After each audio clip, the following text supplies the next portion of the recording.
our values and principles for which we fought for and which continue to enjoin us to forge a better life for all South Africans and a better life for Africa and the world. The African continent remains central to our foreign policy, and this approach forms the basis for our friendship, cooperation, peace efforts all over the world, but starting where it matters most, at home in our continent. We stand for cooperation and partnership instead of competition in global affairs. Our country's entry into its third decade of freedom coincides with the emergence of distinct global trends which demand that we creatively navigate, that's what diplomacy is about, and find opportunities, working together with our people at home and friends and partners abroad.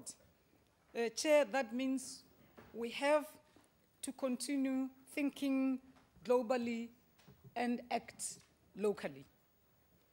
Implications, therefore, for our country's foreign policy are very clear.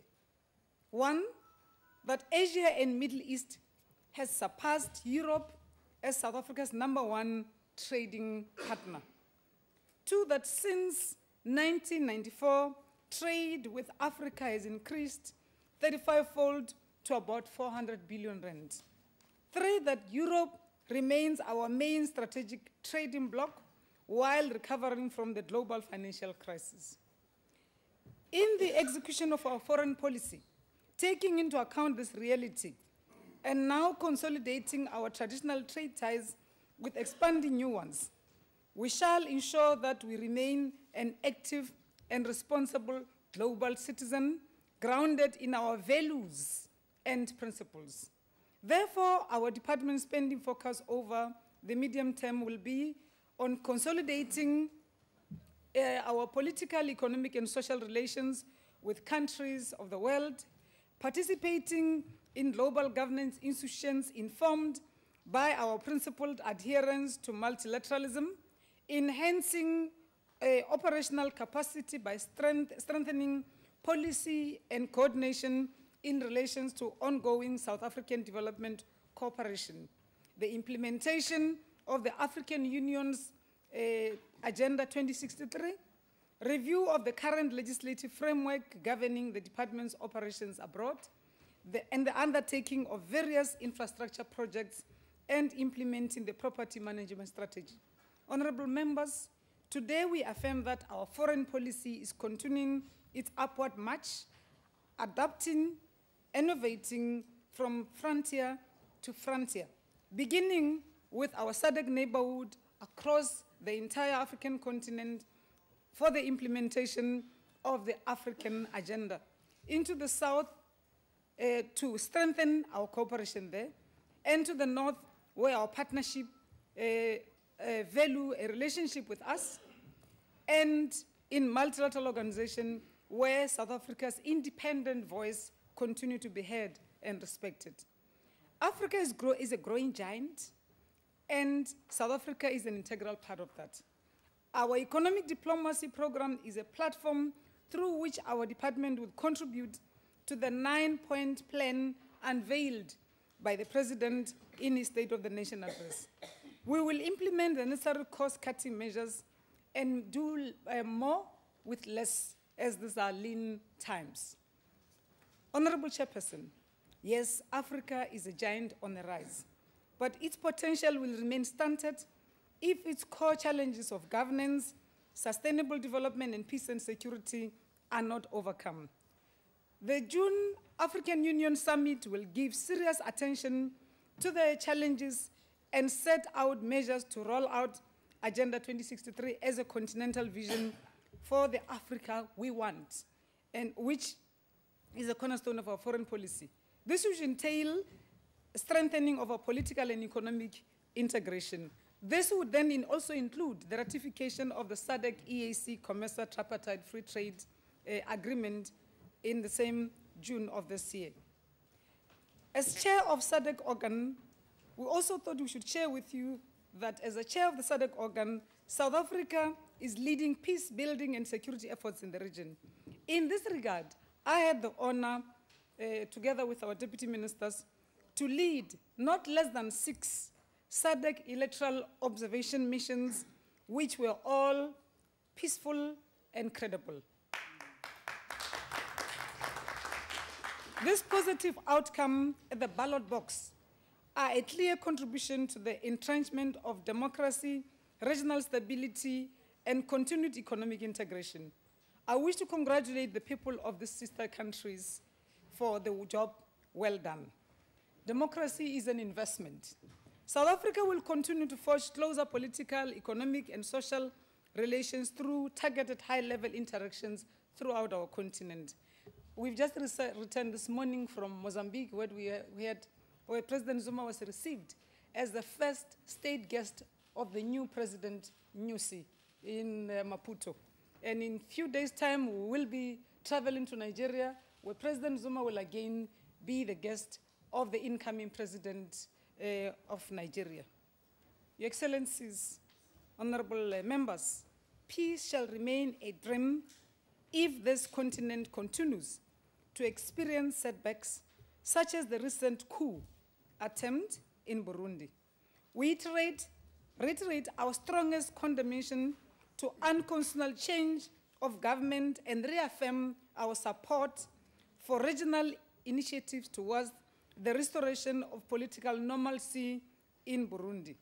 The realization of the Africa we want requires peace, be it in SADC, Great Lakes, the Horn, and/or North Africa. Yes, your honorable members and chair, Libya is not just a vindication again of the stance we took on the crisis in that country. It also is another failure of the approach of the regime change and militarism in tackling political conflicts in conflict situations. We think we should continue to strive for, particularly for our continent, allow us to provide African solutions for African challenges. Our intervention that starts with political engagements is much more better than these other interventions. Our continent, especially in the East, West, and North Africa, is battling against a spate of dreadful and cowardly acts of terrorism which we condemn and must, like apartheid, be defeated.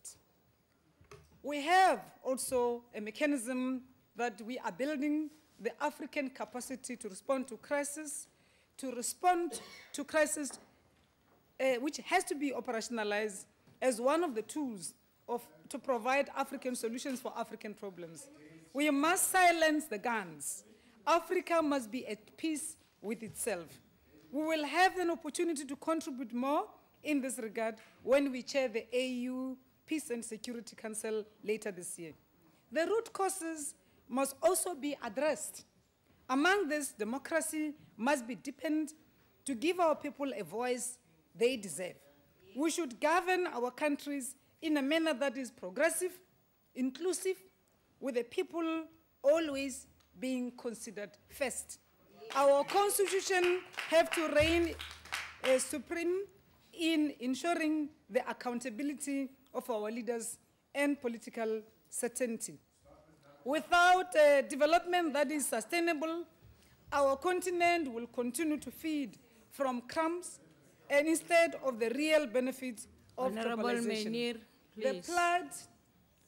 The plight of the people of Western Sahara must also be remembered always, that this is the unfinished business that we should always be looking at. A better Africa is indeed a dream we can realize in our lifetime. We are not short of policies in this continent. It is the inaction that we are inadequate. Our continental organizations are in place. What we need, however, is more effectiveness, sharpness in program delivery, and finding innovative sources of self-financing for budgetary self-reliance.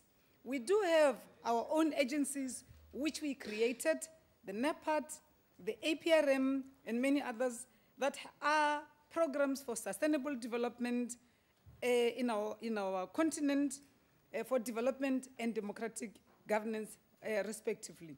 The Africa we want is meaningless if it's not about our people. If it does not touch and transform the lives of ordinary men and women, if they do not also take lead right at the forefront. Honorable members, beyond the continent, South Africa continues to champion South-South cooperation and multilateralism. Accordingly, President Zuma will be traveling soon to the 7th BRICS Summit in July, which will be hosted by the Russian Federation. We will continue, will remain, we are not apologetic of our membership of BRICS. We are very proud of it, and we are making strides. We also formed BRICS, and we are indeed our favorite destination for all the good reasons. Order, honorable members. You will remain where you are seated because you fear change. It's very painful. The South is rising without you. IPSA is never going to come to you because you were part of the past. So remain there with your past. IPSA, as a South-South mechanism, enhanced cooperation between our country. Order, honorable India members, and order. Brazil. Order. Our Asia strategy, considering the growing economic significance of that region to our countries, also actively pursue wider access to the fast-growing Asian markets. The strategy will allow us to ensure more beneficiation in exports that the region, in that particular region, and vigorously seek increased foreign direct investment opportunities moving forward, including tourism promotion. In December, we will host, listen about Beijing, we will be hosting the second forum for FOCAC here in Mzansi, in South Africa. In the Middle East, where conflict has raged for years, South Africa will continue to eschew military solution conflicts while providing unequivocal support to the just struggle of the Palestinian people, remember them, until they attain their own freedom and sovereignty. Latin America and the Caribbean remains an important region for South Africa, including our multilateral endeavors. The commendable rapprochement between the United States of America and Cuba should result in the lifting of the unjust blockade of Cuba. Honorable Chairperson, engagement with Europe has resulted in the establishment of joint infrastructure projects and sharing technical skills, which is a priority for our country. And we look forward to the conclusion of the EPAs, which should provide a win-win situation. Our bilateral relations with the USA and Canada continue to strengthen, especially in the areas of economy, health, education, energy, water, safety and security, capacity building, and empowerment of women. The renewal of AGOA provides a platform for the enhancement of industrialization and regional integration. Our missions in littoral countries and those with inland waterways are expected to meaningfully contribute to the blue economy through Operation Phakisa, and we will further enhance this through our membership in the IORA, or Indian Ocean Association. This year marks 70th anniversary of the United Nations. Madam Chairperson, this year should also remind us that the more things change, the more things remain the same. That the reforms should happen and should happen soonest. That the reforms of the UN and its global institutions of governance, in particular the United Nations Security Council, should be considered in the debates that come in September 2015. And that Africa and Asia, particularly Middle East, should be remembered to be fully represented. Middle East, Africa are not represented at all 70 years later. Participating in this post-2015 development agenda in September, we also look forward to a comprehensive outcome of COP21 in Paris, the seeds of which were planted in the Durban Platform of Action, agreed upon when we hosted that UNFCCC gathering here in South Africa. The role South Africa has been able to play in promoting interests of developing world has indeed been enhanced by our election as chair of Group of 77 in China for 2015. Our participation in G20 will continue to seek a developmental agenda as we participate in those meetings. We must continue to defend and demand the work of fair global economic order. We will continue to participate constructively in meetings of the IAEA that hold potential benefits not only for nuclear industry in South Africa, but also for accelerated economic growth of our African continent. Honorable members, DECO must be strategically configured as an organization and better positioned on the policy front to carry out the above agenda. Accordingly, I've just approved the new organizational structure which will be implemented during this financial year. The South African Council of International Relations, SACOIA, has been fully established and is ready for operation. We will invite you for the launch. Strides are being made at last on the commitment to create a fully fledged diplomatic academy. And we go very much in line with the prescripts of the NDP, and doing that through our economic diplomacy. This is in addition to our ongoing training of African female mediators across the continent, a pathfinder, a groundbreaker, a first program of its kind. We now have graduates, female mediators, who can be deployed in situations of conflict as envoys, as peace envoys. We are in partnership with the Adelaide Tambo Foundation School of Governance at Wits for the implementation of the NDP in this regard also. Our white paper has been approved by Cabinet and is now in the hands of Parliament, which will in due course consider the draft foreign policy and SATPA bill.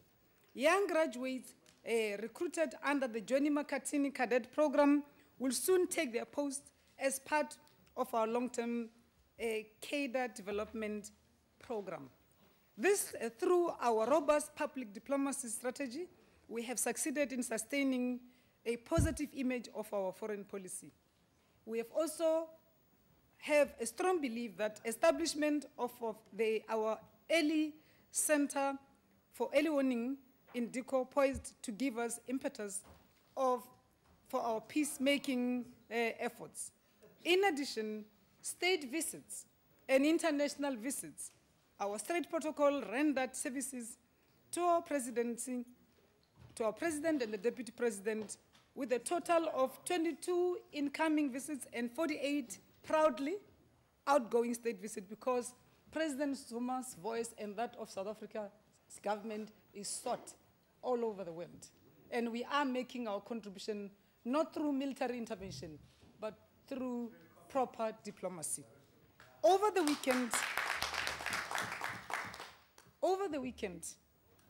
I will join the rest of peace-loving South Africans to lay our beloved Maruth Mompati to rest, a seasoned diplomat and one of the recipients of our first annual Ubuntu Awards held earlier this year.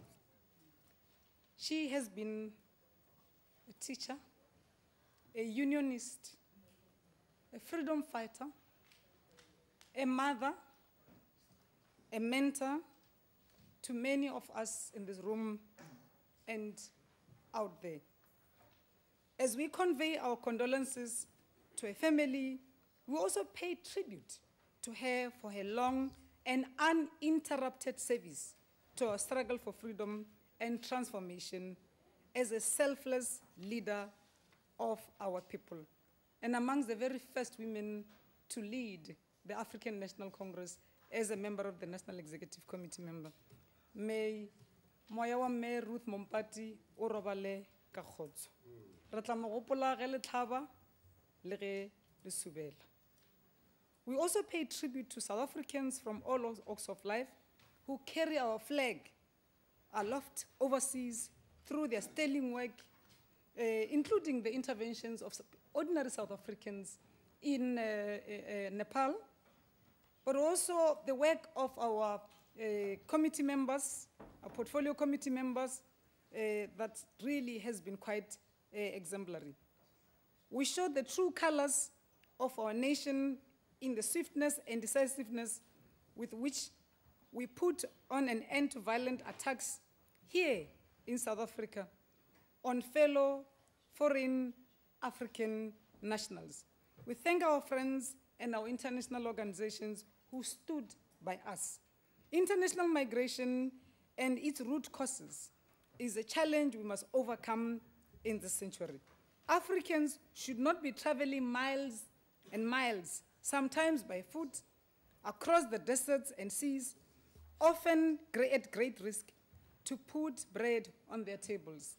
None of us should be displaced or be forced from their cherished motherland by the destructive powers of the gun. Our continent is well endowed to take care of its own. It is not the guns that fire or destroy, but us human beings who carry them and those who manufacture and supply them. We are one united Africa. Let the now forgotten son of the soil and poet Madingwane, who once wrote, and we remember this, and I quote, "Late is never a bad start in Africa, my beginning, and Africa, my ending." Honorable members, work for the Africa we want begins now. Ke a leboga. Re a leboga mohlomphehi. Sebakeng sena re tlo bitsa mohlomphehi o ilego modulasetulo wa committee, Honorable Masango. I am told before you stand that that has been fixed, but I'm not sure. Just try it. If it's not working, go back to your chair. Thanks.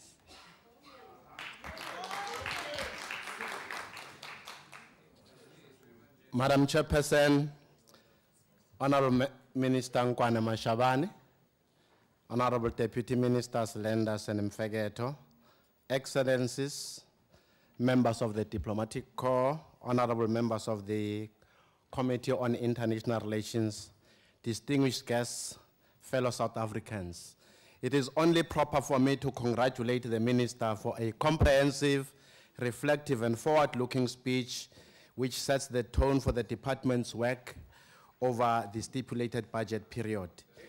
The ANC supports the budget of this department because it continues to deepen the seminal internationalist tradition so deftly crafted and so tirelessly worked hard for by President O.R. Tambo. O.R. Tambo gave the fullest possible expression to the Freedom Charter's injunction. I quote, "There shall be peace and friendship," unquote.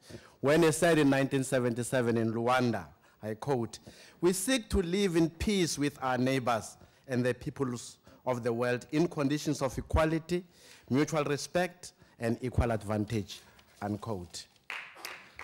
I hereby pay my special tribute to this gigantic revolutionary and insightful thought leader of the ANC.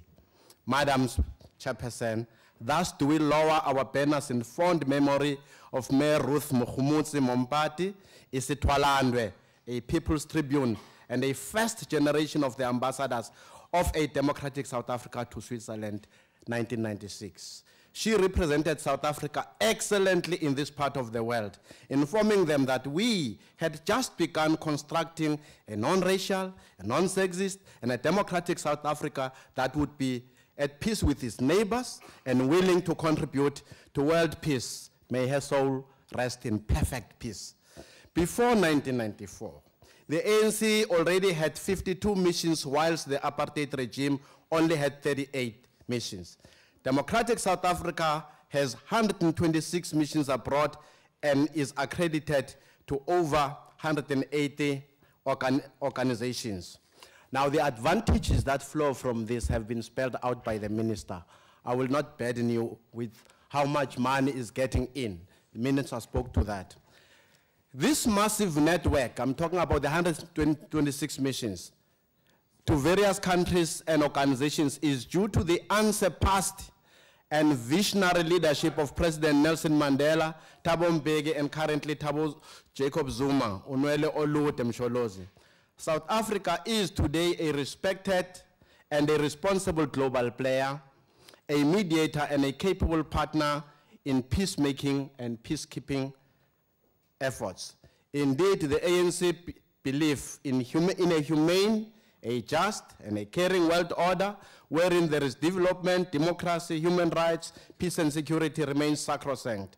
Honorable Minister, my observation is that the creation of peace, as envisaged by the Freedom Charter, is woefully elusive. Peace is a condition qua non for development in the world. For instance, in June 2013, the Peace and Security Council of the AU expressed a disquiet over the continued terrorism and insurgency threat in Africa, particularly in the Sahel-Saharan region, the Horn of Africa, including Somalia, Kenya, and Djibouti, the Central African region, with the attacks carried out by the Lord's Resistance Army, as well as the atrocities perpetrated by Boko Haram in Nigeria. We must be heartened by the President's response to the debate on his State of the Nation address dated the 20th June 2014, when the President said, I quote, there is a need to strengthen the continental peace and security architecture and to redefine the instruments that deal with unconstitutional changes of government and discourage illegitimate rebellions.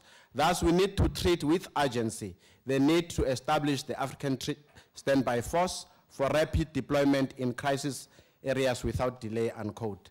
Flowing from the aforesaid speech by the President, it is worth noting that the leadership of the continent is giving peace building and a high premium as envisaged by the AU Peace and Security Council. Honorable members, in 1991, President Mandela visited Cuba to thank them for supporting our liberation struggle and his own release from the apartheid dungeons. Strangely, there was a lot of brouhaha from the reactionary world blaming President Mandela for giving President Castro a warm, comradely hug. Only 24 years later is the USA and others realizing the correctness of the correctness of the ANC and the farsightedness of Nelson Mandela on Cuba. The ANC and the global progressive movement stood firmly to support Cuba and its peoples in the wake of the economic embargo imposed by the USA and the arrest of the Cuban Five. In 2014, our parliament passed a resolution calling upon the USA to lift the embargo and to release the remaining 3 of the Cuban Five. In view of the recent rapprochement between Cuba and the USA, I wish to congratulate both Presidents Raul Castro and President Obama, respectively, for their pragmatic leadership as evidenced by the release of the remaining 3 of the Cuban Five on the 17th December 2014. As we know, the USA was highly isolated in the UN General Assembly on the Cuban issue. Honorable members, Western Sahara remains one of the last bastions of colonialism on the African continent, and our parliament calls on Morocco to end the occupation of Western Sahara. The Sahrawi people demand self-determination and national sovereignty like all other nations of the world. Finish and clear. Recently, we were privileged to travel to Algeria to visit the Sahrawi refugee camps. Order. As we attended the 7th Congress of the National Union of Sahrawi Women. We were able to communicate the ANC message that supports self-determination and freedom for the Sahrawi people. Morocco must be pressurized by all progressive movements to release Western Sahara from colonial bondage. On this matter of Western Sahara, the future will prove that the ANC is on the right march of history. With regard to Palestine, we call upon the Israeli government to release all political prisoners, to immediately seize the expansionist settlements in West Bank, and to stop the wanton destruction of property and consistent attacks on Palestinian people in the Gaza Strip. Not many people are aware that close to 700,000 Palestinians were forced out of their homes into refugee camps in Gaza, the West Bank, Jordan, Lebanon, Syria, and elsewhere. They remain refugees to this day. Whilst we support the two-state solution and a peaceful coexistence of the two nations, the Palestinians are almost stateless because of the expansionist settlements into their territory. We hope that all belligerents will collaborate with the special envoys from South Africa, Dr. Zola Skweyiya and Mr. Aziz Pahad, who are brokering peace that will benefit all in the Middle East region. Honorable Minister and members, the committee noted with regret that the budget of this department has been reduced by 405 million. The department has to carry out its mandate within an unpredictable, at times turbulent external environment to advance South Africa's national interest. The National Development Plan prescribed that the department should position itself to assume a greater leadership role in Africa, leading development and growth in the continent. The interplay between foreign policy and national interest continue to be the baseline for the department's success in the conduct of South Africa's foreign policy. However, the department has assured us that they will still pursue all the fundamental policy areas of our national interest.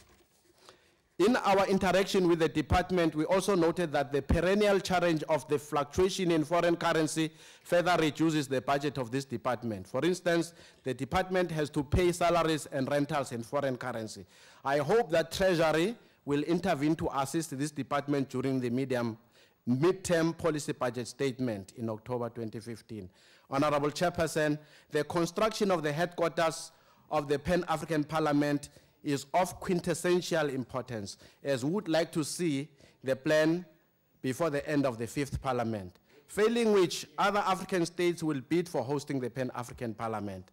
As the committee, we recommend that the ministry attends to the ICT infrastructure and asset management in the missions abroad. Ngqongqoshe, isitshaba sekhethu kwaMhlanga, eMarapiana, eSikhukhune, eMsinga, eMamelodi, eMdantsana neKhayelitsha. Ngingabala ngithini kufanele sazi bogodu sikhone ukutsheja bonyana uhulumende wabo wedemocracy wakha ichebiswano elihle kangangani namazwe wangaphandle. Amazwe akafana nabo Russia, nabo China, America, Europe, nalapha eAfrica begodu nechebiswano elihle enhlanganweni ezifana nalezi ezilandelako. ISADC, AU, United Nations, G20, G77 plus China ne-WTO. Ngingabala ngithini. Iparlamente yethu nohulumende bayazikhakhazisa nge-Freedom Charter. That will be public diplomacy at work. In February 2015, the department conferred Ubuntu Awards to eligible South African individuals and companies who have done us proud in various fields internationally. We join the President and yourself, Minister, in congratulating these companies and patriotic individuals who fly South Africa's flag high in various fields. Honorable Minister, recently, the leadership of Africa attended the USA Africa Leadership Summit, and we have been informed that the USA intends renewing AGOA. This is a good development, but only to the extent that it only opens markets for the USA, but also opens markets for Africa in the USA. We must progressively change the current trade relations with the USA and Europe to benefit all. Currently, there is a trade deficit against Africa. And because the OAU and now AU was founded on the 25th May 1963, it is opportune in this African month to pay our solemn tribute to the propounders of the Pan-African movement in the continent and in diaspora, as we pursue their dreams of the Africa we want, African Agenda 2063. Conclude, in the wake of the attacks on foreign nationals, the committee noted the briefing given by this department to the ambassadors, as well as the President's briefing to the recent SADC meetings. Hopefully, the upcoming AU summit in Sentin will provide a holistic African solution to this phenomenon. We are aware that this week the Pan-African Parliament also debated the outbreak of xenophobic attacks. As part of the Peace and Stability Cluster of Parliament, the committee supports the strategic intent of Operation Fiela. The committee further notes with concern the tempestuous political instability around the Great Lakes region, particularly Burundi. We are satisfied that the International Conference on the Great Lakes region, the ICGLR, held in Luanda recently, has averted the implosion of Burundi, whilst a long-term solution will be sought. The ANC supports this budget. Uzimu achutubaze Africa ngiyathokoza.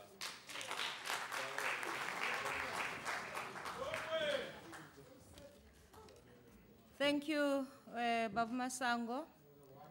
Your Excellencies, distinguished guests, members of the public in the gallery, I plead with you that we welcome you, we appreciate your presence here. However, there are rules of this parliament that bars you from participating in the proceedings in the House, and that includes clapping of hands or usage of any cameras. So work with me on that one.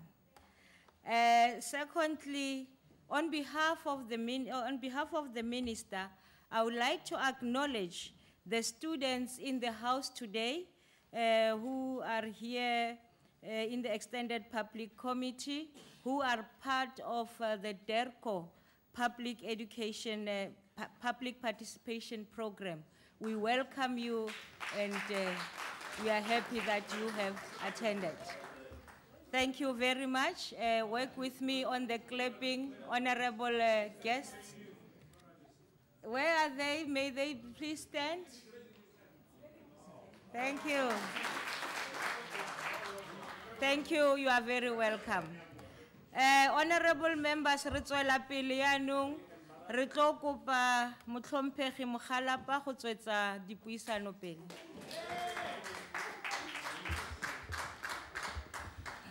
Thank you very much, Chairperson, fellow South Africans and guests. The world is in a fragile state. Currently, there is an increasing defiance of the rules-based world order. Terrorism, extremism, conservatism, protectionism, migration, and territorial sovereignty are sources of this conflict. The example is ISIS, Boko Haram, and Al-Shabaab. States are intensifying the pursuits of their foreign policy objectives to respond to this growing trend. States are becoming more aggressive in pursuit of their national interest. What does this mean for South Africa? This means that we should redefine our foreign policy and step up our game to vigorously pursue economic diplomacy for the benefit of our people and fellow states. Chairperson, the Democratic Alliance condemns in the strongest possible terms the recent xenophobic attacks against foreign nationals. This is against the very essence of our Constitution and the foreign policy ideal based on Ubuntu. Chairperson, allow me to address you on the department. Program 2 of the department, which is about international relations and is mandated to promote relations with foreign countries. This is the core program of the department and receives the lion's share of the money, although there's been a budget cut for this financial year. In the current belt-tightening environment, it means that the department needs to be strategic and practical about its foreign missions. South Africa maintains 126 missions globally and desperately needs to reprioritize so that we are able to do more with less funding. Essentially, we need to ensure value for money in our missions. Currently, the department owns 133 properties and rents 800 properties worldwide at a cost of 535 million. This is unsustainable, and especially so considering foreign currency fluctuations. We call on the minister to engage with her colleagues in cabinet, the Minister of Home Affairs, Defense and Agriculture, and Trade and Industry, who shares our missions in order to share costs. It must also be understood that bilateral relations should not be measured by the number of visits undertaken, but more importantly, by the amount of trade and business brought to our country by these relations. Our missions must be well equipped and resourced to respond to this economic diplomacy. Furthermore, we should be careful of who we entertain and should not be rolling out red carpets to dictators like Robert Mugabe. It is important that our diplomats are adequately trained and capacitated. Our diplomatic corps should not be a dumping ground for ANC rejects, but a professional and effective group that can promote our brand and image abroad and bring business back home. We hope the Foreign Service Bill will regulate and professionalize this service to attract quality diplomats and to avoid more embarrassment, such as the recent scandal involving the questionable credentials of our diplomats in the United States and Japan. Furthermore, the leasing corruption scandal in Ghana is shameful. Our missions should have business intelligence and early warning systems in order to advise government appropriately about foreign policy developments. Chairperson, Program 3 of international cooperation is also significant and should be about our influence and impact in the multilateral forums. But we need to prioritize quality over quantity. It is not about attending meetings of the AU, the UN, the G20, the G77, but about, rather, how much influence we are able to exercise. We need to engage in candidacy diplomacy and fill the vacant posts. South Africa needs to accelerate its efforts on regional integration. The department must promote and increase intra-Africa trade and the establishment of a free trade area. To this end, SADC must prioritize regional infrastructure to unlock the trade potential. We acknowledge South Africa's continued role in peacekeeping and conflict resolution. We would like to see more involvement in election observer mission, voter education, and democratization processes. Africa has a youth bulge that needs to be educated to be active citizens in decision-making, elections, and political participation. Chairperson, Program 4, which is about public diplomacy, is mandated to communicate South Africa's foreign policy and international obligations to people both at home and abroad. More funding and resources should be allocated to this program to ensure that our foreign policy is easily accessible. And I think the current xenophobic attack is a classical example. The establishment of the South African Development Partnership Agency to replace the ARF is long overdue. The ARF has been plagued by allegations of maladministration and poor governance. Recently, the Deputy Director General of Public Diplomacy is being implicated. We call on the Minister to investigate and leave no stone unturned. We hope SADPA will deal better with government and administration issues in this fund. We also await the functioning of the South African Council of International Relations. 5 years after it was announced, non-state actors and civil society have got a positive contribution to make in foreign policy. And it is in our country's best interest to involve civil society in foreign policy making. The committee held discussions with academia to unpack and interrogate the draft white paper on foreign policy. Some of the concerns that were raised include, 1, the inconsistent constitutional interpretation of issues of human rights, economic commercial interest, the meaning of Ubuntu and its interpretation, the fact that consensus is still needed on the national interest and specifically on non-negotiable principles, the emphasis on South-South relations that creates a perception of a closed economy limiting our focus on opportunities globally. And lastly, the need of clarifying our economic diplomacy. What does it mean? Does it mean market access? Does it mean a larger role in the World Trade Organization or a change of power monopoly? More engagement with civil society on this white paper is needed in order to achieve consensus. The committee would also benefit if we could engage with the minister to raise these issues and other pertinent issues.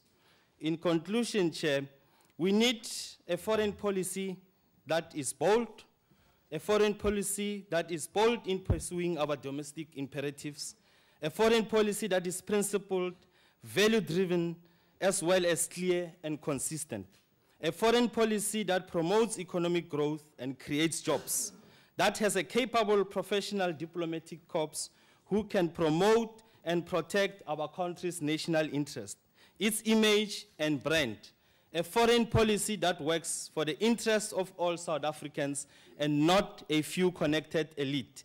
A foreign policy of which we can all be proud of, irrespective of our political divide. I thank you.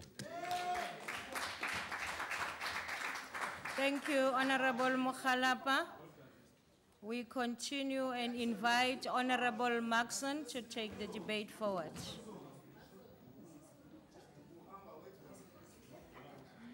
Thank you, House Chairperson. EFF rejects budget vote 6 because we don't know whose interest is our foreign policy actually saving. After his inauguration as first black president of South Africa, Honorable Nelson members. Mandela went to Tunis, which was his first international trip as a newly elected president. Mandela told the African Union delegates that now we have come to report to Tunis, yes, Minister, Tunis, not Tunisia, that with the democratization of South Africa, it means that European domination, which started in Tunis through the Roman Empire, has finally been defeated. Mandela did this because the liberation of South Africa meant the liberation of the continent, and that we could finally join our brothers and sisters in self-determination struggle of the continent. But look now, 21 years later, this government is the most hostile to African travelers who visit and seek residence in South Africa. We have shifted from being the birthplace of black consciousness to being the birthplace of Afrophobia, Operation Fiela. We say it again, that the ANC government must take full responsibility for the murder of the Colonel Gaddafi after authorizing the bombing of Libya. The ANC government must also take full responsibility for of African migrants who perish in the Mediterranean Sea while trying to escape the violence and instability in Libya. Your collusion with imperialist forces is responsible for the turmoil in Libya today. You have spent almost $1.4 billion of the budget on the buildings and buying of embassies, which do nothing to advance the Pan-Africanist agenda, but merely serve the interest of our imperialist enemies.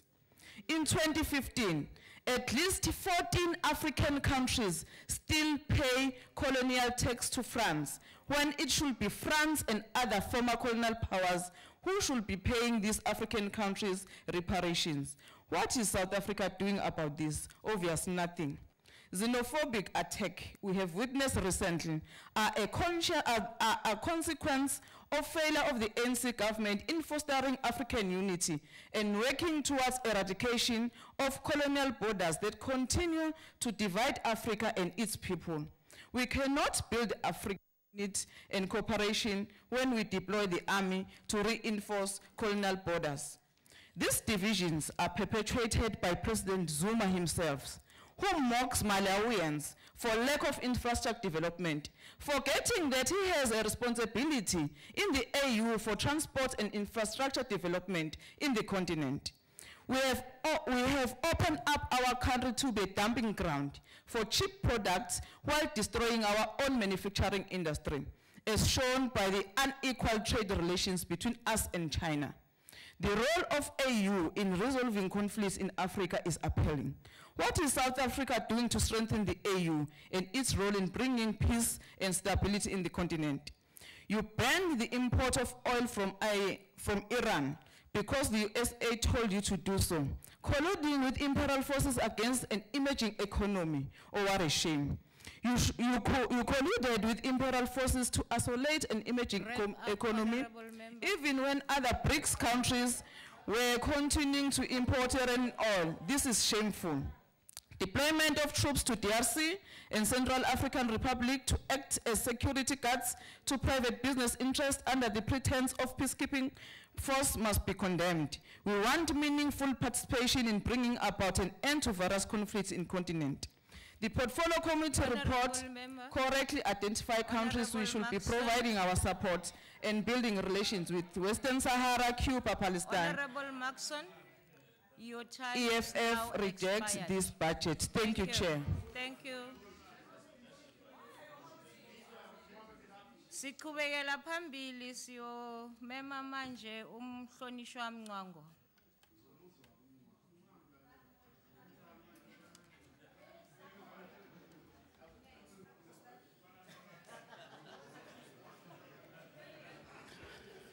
Honorable Chairperson, Order, honorable members. as the IFP, we support this budget. And I hope I will get an extra minute for that. Despite the fact that we do have some issues that still concern us, we acknowledge that the global environment which the department is operating in is now characterized by shifts in political, economic, social, and cultural dynamics, which has given rise to realignment and the emergence of new economic powers. There are also other forces at play, including climate change, escalation in the demand for scarce resources, and the changing nature of conflict and insecurity. All these actually have been instrumental in bringing about changes in how diplomacy is conducted between nations. We note that the spending forecast during the year under review is aimed at sustaining political and economic relations, participating in global governmental forums, and enhancing operational capacity by strengthening policy and coordination. We also are aware that the focus is also on work related to the AU Agenda 2063. However, in the light of all the budgetary cuts experienced in this department, as well as all other government departments right across the board, we wonder if our foreign policy ambitions will match our budgetary realities. In other words, are we not punching above our weight? As the IFP, we are concerned that the South African image and prestige in the international space has been dented. The xenophobic violence caused us great harm in the diplomatic circles, and this could not have come at a worse time for South Africa, when our star as a global player had already started to wane because of poor leadership. We seem to have abandoned the issues that have put us firmly on the continental and global stage. For instance, we championed the cause of transformation on the continent, helping in the birth of the AU, as well as successfully locating Africa where it belongs in the community of nations. Examples include the role of South Africa in the transformation of the G8 into G20, which raised the prominence of the African voices. Through our efforts, we created AU structures such as the Pan-African Parliament, NEPAD, and the peer review mechanism, for example. Unfortunately, we seem to have lost the initiative, and we are no longer seen to be giving proper leadership in these areas, which has seen these bodies losing direction as a consequence. There is deafening silence on the implementation of NEPAD programs, something that was designed to get African countries out of the socio-political and economic doldrums.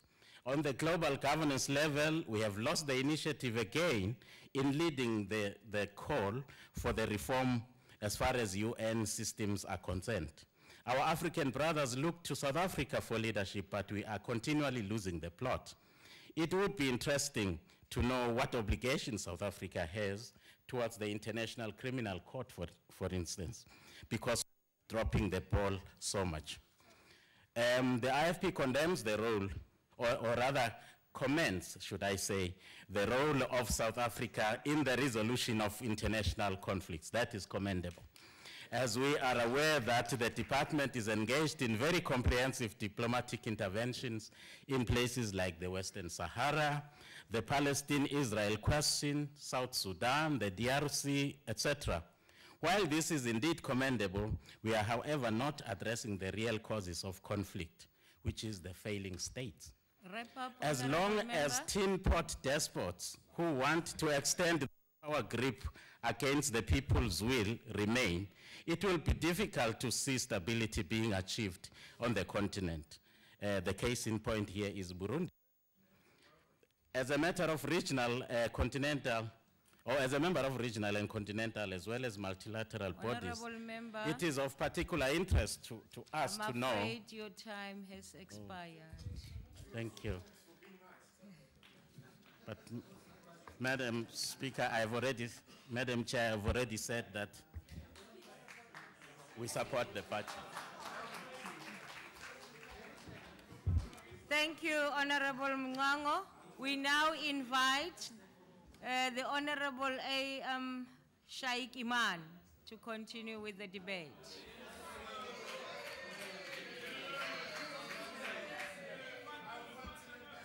Thank you, Honorable Chair. Ministers present, deputy ministers, honorable members in the gallery. Let me start off by the wise words of our icon and the late Madiba Nelson Mandela when he said, "We as South Africans can never be free unless the people of Palestine are free." Thank you, icon. You know, Honorable Chair, when we say we need a policy that is free and fair, that must benefit us all. I must add that the only time you will know and understand what is free and fair when you see a mother being killed in front of you, when you see a father being shot and wounded in front of you. You will only know and understand what that is when you find your entire family being displaced. Such is the challenges faced by many people throughout the world.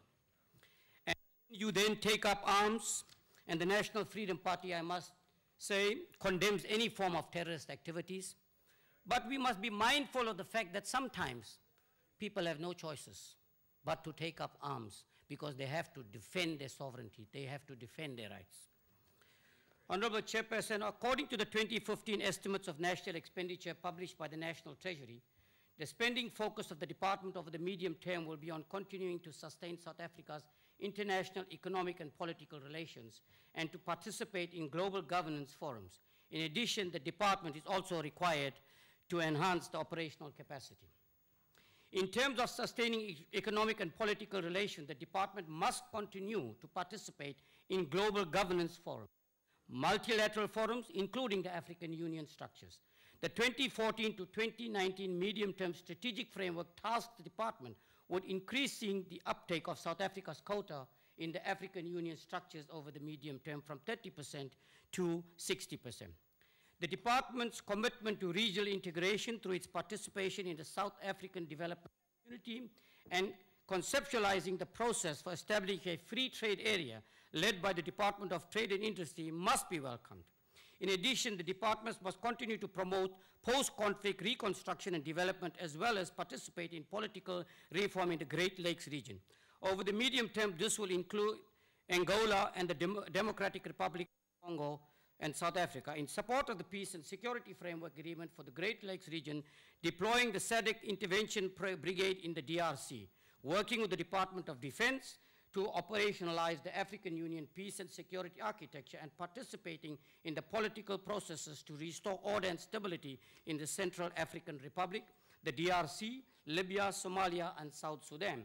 The ANE adds that these and other activities are funded over a immediate term from 9.5 billion in the International Relations Program 2 and 1.5 billion in the International Cooperation Program 3.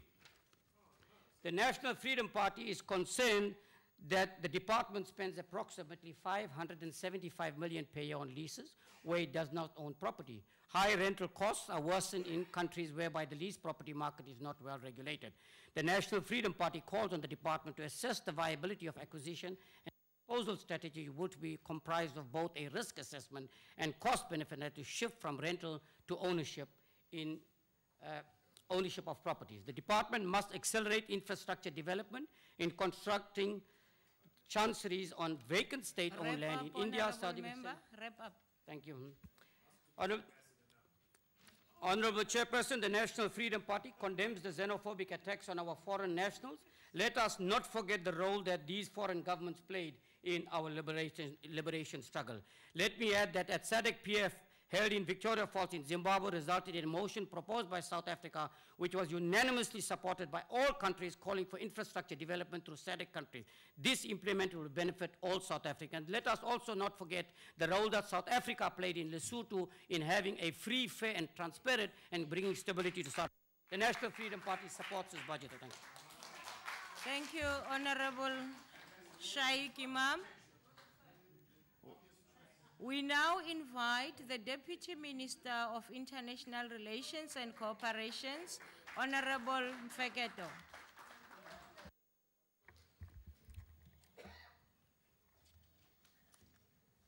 Honorable Chairperson, honorable members, Your Excellency, ambassadors, high commissioners, and representatives of international organizations, distinguished guests, ladies and gentlemen.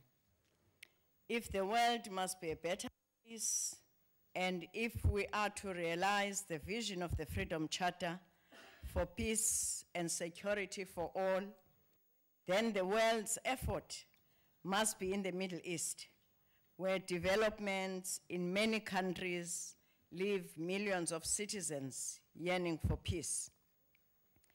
The Palestinian quest for statehood within the framework of the two-state solutions remain unfulfilled and elusive as Israel's settlements continue to encroach and expand. Terrorism and extremism are also escalating significantly.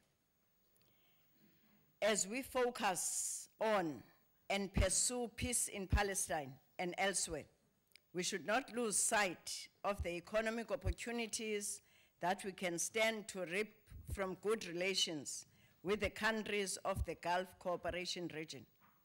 Honorable Chairperson, honorable members, our Asia strategy for this year, considering the economic strength of that region, is to actively pursue wider access to the fast-growing Asian markets, to secure more beneficiated exports to that region, and vigorously seek increased foreign direct investment. The region holds huge opportunities for increased tourism. Honorable members, our membership of IORA provide us with an opportunity to participate meaningfully in exploiting the untapped potential and benefit of the ocean economy. Members of the Indian Ocean Rim Association represent 2 billion people and hold 1/3 of the world's ocean coastline. They produce goods and services worth over $1 trillion, whilst intra-IORA trade is about $777 billion US. During our tenure as the chair of IORA in 2017 and 2019, we will prioritize SADC and Africa agenda, whilst focusing on the ocean economy, maritime security, engagement with dialogue partners, and civil society participation. It is expected that we will use our Pakisa strategy as we dedicate efforts aimed at fast-tracking and prioritizing offshore oil and gas exploration, aquaculture and marine protection services, and governance. Honorable Chairperson, our bilateral engagements seek to enhance existing relationships. They are aimed at reaffirming our commitment to breaking new grounds and working together with our partner in Asia, but also showcase the potential we have as a preferred investment and tourism destination. In the Middle East region, where conflict has raged for years, South Africa will continue to persuade all the parties to appreciate that there can be no military solutions to conflict, and that political dialogue remains the only way through which sustainable peace can be achieved. We remain seized with the pursuit of peace in the Middle East through the mechanisms of the effort of the presidential and special envoys to the region. South Africa continues to affirm the two-state solutions in Palestine, in spite of all the challenges that this policy faces. Honorable Chairperson, we are encouraged by the collective condemnation of the xenophobic attacks by political parties, the faith-based communities, non-state actors, and ordinary South Africans.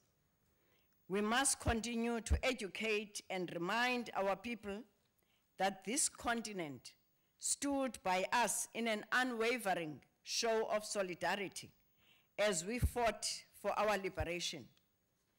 Attacks against foreign nationals do harm the country's reputation, and no good can come of its continuation.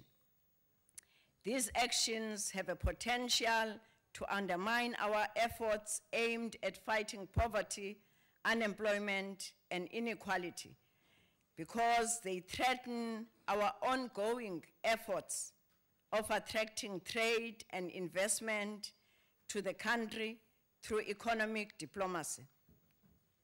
It is evident that South Africans are generally not xenophobic. If they were, we would not have such a high number of foreign nationals who have been successfully integrated into communities all over this country, in towns, cities, and villages. However, there's a lot of work to be done to ensure that the socio-economic drivers of migrations are addressed by all of us in the continent.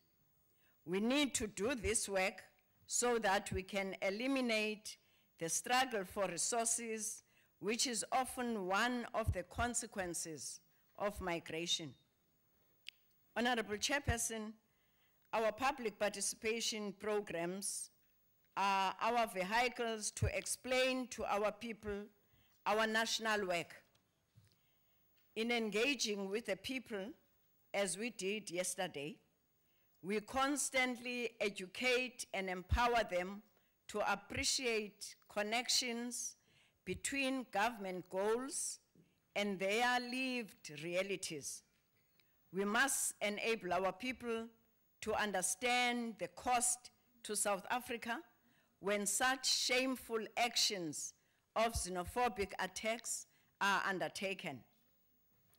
Through our ongoing engagement, we must enable South Africans to learn from each other's experiences, knowledge, and skills as Africans. Our people must have the possibility to exchange experiences through people-to-people exchange programs. Honorable Chairperson, honorable members, the African Union has declared this year as the Year of Women Empowerment and Development. In driving the AU's aspirations, it is critical that women and the girl children be placed at the center of all that we seek to achieve above. As we pursue our dream of a continent at peace with itself, we must deploy women to carry out peace mediation in environments where peace is lacking. In conclusion, Chairperson, we must consciously attend to the economic empowerment of women in all spheres if we are to achieve the aspiration of Agenda 2063 on women empowerment. In this regard, we look forward to the deliberations in the forthcoming AU Summit, whose theme is Women Empowerment and Development towards Africa's Agenda 2063, We also look forward to women groups, civil society in South Africa to take advantage of this agenda and make it theirs instead of being a government agenda. Thank you very much, Honorable Chair. Thank you, Honorable Deputy Minister. Ons gaan nou voort en noem Agbara Melder naar die podium.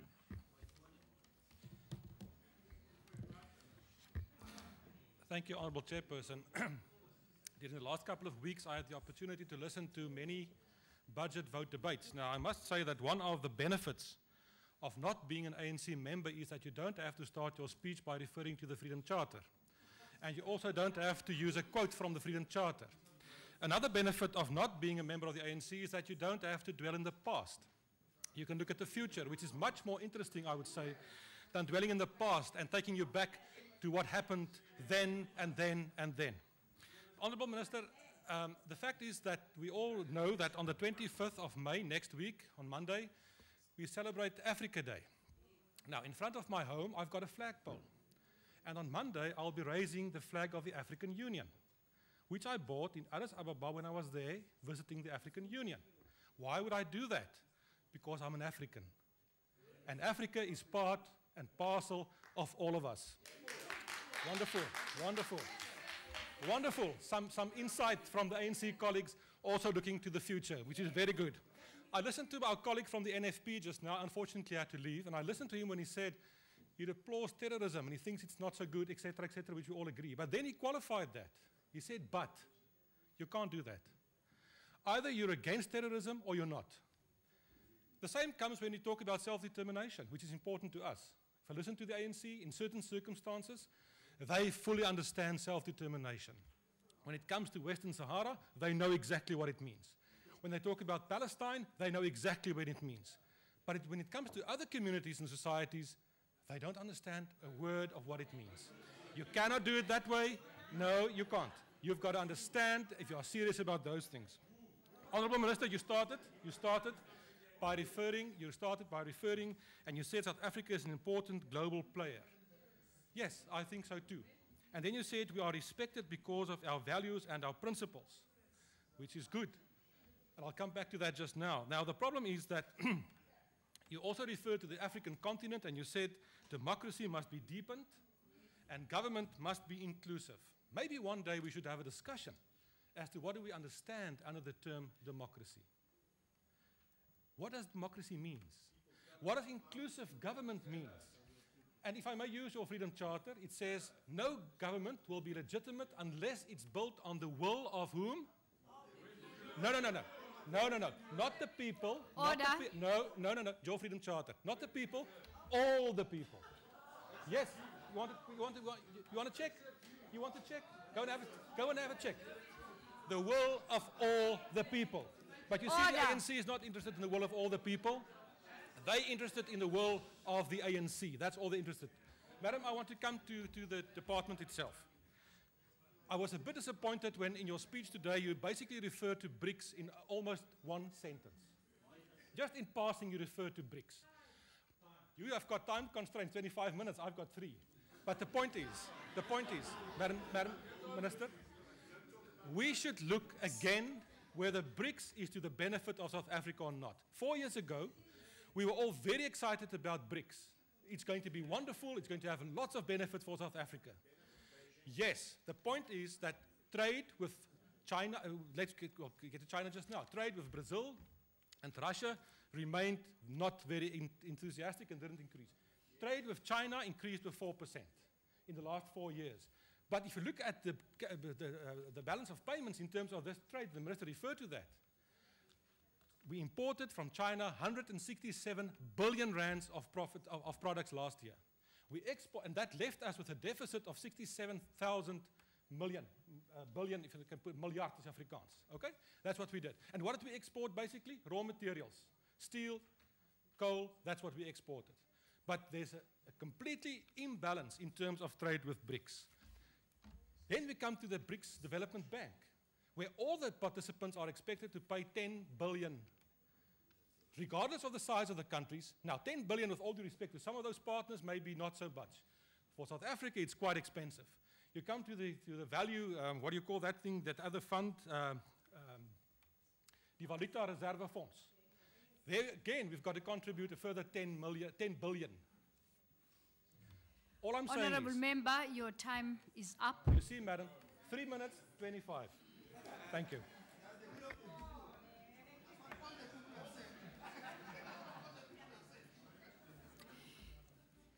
Thank you, Honourable Member G.P. Mulder. I will now call upon Honourable Member D.D. Raputi from the ANC.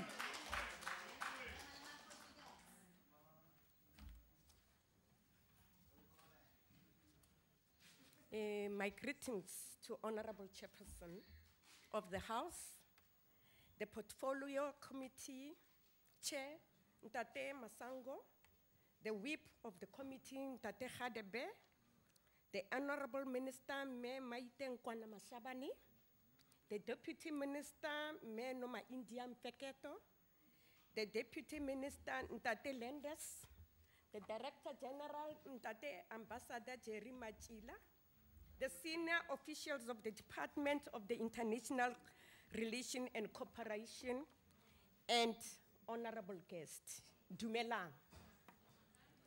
We, the ANC, support the budget vote number 6 to carry forward the vision of the Freedom Charter. Ntate Mulder. The Minister, Honorable Nkwani Mashabane, has given the global view of what strides, the achievements the ANC-led government has achieved in the 20 years of democracy. And what still the ANC-led government is still intending to achieve. Siyakoba. 126 mission across the globe is not a child's play. Siyabonga, the ANC-led government. The ANC started this friendship since its inception 103 years ago through Botho, Ubuntu. Peace and friendship, it is a must. The chairperson of the Portfolio Committee also outlined the work of the committee and its oversight and its responsibility and achievement and what needs to be done. Honorable members, the ANC is a phenomenal organization, a movement of learning, of shared knowledge, and continuous in cadre development. A cadre who addresses community, who cannot just talk, Ntate Mulder, from his or her own position. Her or his information must have a source of reference, such as ANC resolution, the ANC manifesto, the 8th January statement, etc. You must not distort information in the ANC, as some of you do. Chairperson, what am I implying? During the 2015 8th January statement, His Excellency, the President, Jacob Zuma, declared 2015 the year of the Freedom Charter. In the Freedom Charter, there is a clause that says there shall be peace and friendship. Go and read it. Honorable Chair, this is what is mandating the ANC-led government to facilitate peace and friendship with other countries in the world, as expressed by our Honorable Minister. The ANC is in the United Nations, in the European Union, the African Union, the SADC, and also in the Pan-African Parliament. South Africa, with other African states, is currently playing a pivotal role in facilitating peacemaking, and peace enforcement within the African continent. Chair, South Africa is a visionary. It produced a document, Ready to Govern, which had the following to say about the future foreign policy. A democratic South Africa will actively promote the objective of democracy, peace, stability, development, and mutual beneficial relation amongst the people of Africa as a whole, as well as African solidarity. Chair, I've mentioned several organizations where South Africa plays a critical role, which I will focus on Africa, where one of our own, the Honorable Dr. Nkosazana Dlamini Zuma, is heading the African Union Commission, based in Ethiopia. And in October 2014, last year in August, in this August House, we debated the African Agenda 2063, the 7 aspiration, the Africa we want. My emphasis will be on the Agenda 2063, aspiration number 6. Honorable members, the African Agenda 2063 is led by the African people, particularly women, young people who are considered as the driving force of the continent. The following is outlined in aspiration number 6. We aspire that by 2063, Africa is people-centered and caring, puts children first. Women are empowered and play their rightful role in all spheres of life, has full gender equality in all spheres of life, has engaged and empowered youth. Honorable members, all the above that I have been outlined, the Honorable Chairperson of the African Commission, Her Excellency Dr. Nkosazana Dlamini, has emphasized during the celebration of the International Women's Day on the 8th March 2015 under the African Agenda 2063 under the theme Women Empowerment and Development towards African Agenda 2063. Honorable members, as I conclude, may I take this time to salute the late Mese Khomuti Mompati, one of our own, a true cadre of the movement, who decided to take this journey to promote peace and friendship, who will be ushered in by the late Bomme Charlotte Manye Mateke. Let me remind you that on the 25 May, we'll be celebrating Africa Day. Happy Africa Day. Happy Africa Day. ANC support a vote number 6. I thank you.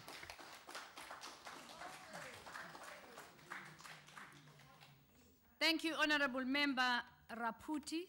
I will now call upon Honorable Member MGP Likota from Cope.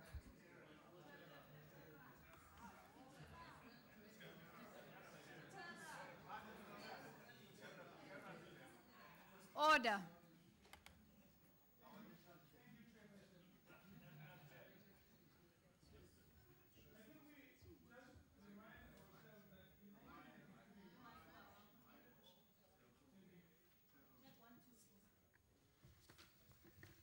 In 1993, the late Nelson Mandela stated that South Africa would make human rights a pillar of our country's foreign policy. He then undertook on our behalf to place South Africa at the forefront of global efforts to promote and foster democratic systems of government. It is therefore relevant, Honorable Minister, that in your report to this debate today, you mentioned what we have been trying to do in elections that have been taking place both in our region and in the continent. I think checking ourselves from time to time against the commitments we made in the past is going to go a long way to establish our credibility in this regard. The strongest influence on our foreign policy must come from holding on to principles, not from expediency and narrow interests. We must keep our credibility however tough the circumstances. The recent explosion of tensions between our citizens and those of other countries which have come into our country has dented our image in Africa and around the world. But we are no exception in this regard, and we must say that openly. Many African countries have faced similar tensions because of arbitrary and sometimes porous borders inherited from our colonial past.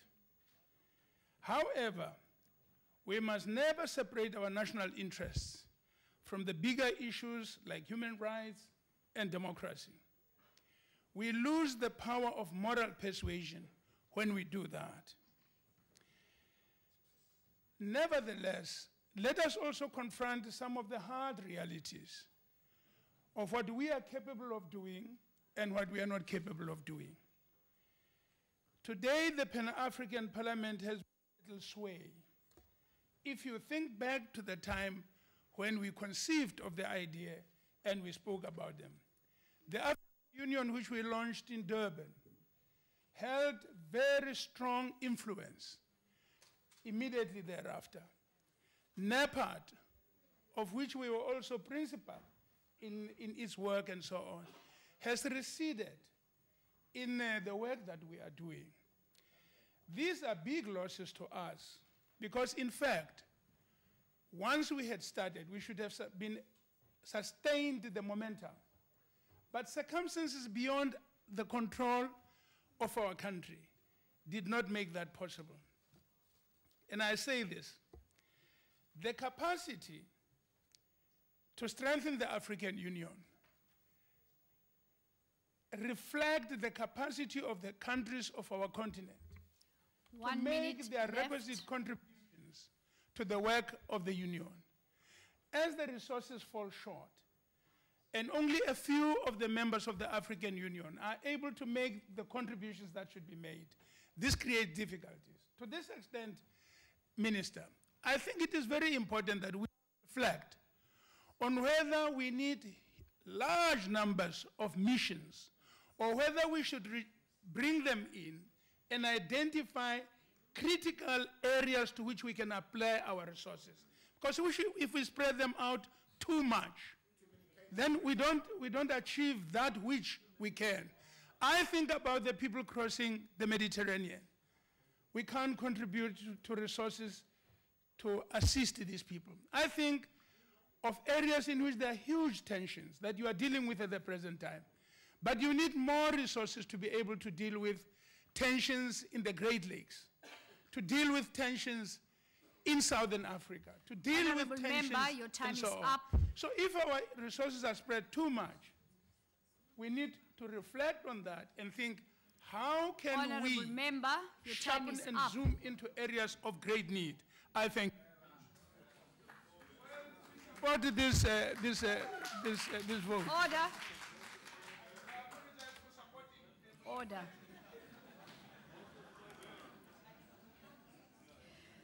Thank you, Honorable Member Likota. I will now call upon Honorable Member C. Dudley from ACDP.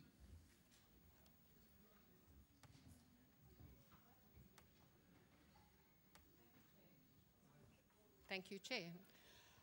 Overall, the ACDP recognizes the enormous work being done by the department on a very limited budget and the difficulty of finding the delicate balance of sticking to our principles and keeping friendly relations in order to benefit from trade relations and peace. We congratulate you on a virtually impossible job, mostly well done. The Department of International Relations owns 133 properties internationally and rents 800 further properties. It spends approximately 575 million rand per year on leases which are costing us unnecessarily. When visiting our missions, the reality of just how constrained budgets are is all too obvious, and embarrassing situations like ambassadors having to accept invitations from other missions, knowing there is no budget to return the invitation, are concerning. Is it perhaps time to seriously review the number of missions we have and consider rationalizing? With the focus of our missions being economic opportunities for South Africa, it is understandable that at a time like this, we do not want to be at the back of the line when sanctions on Iran lift. What is more troubling for the ACDP, however, is our support of the draft agreement between Iran and the P5+1 nations.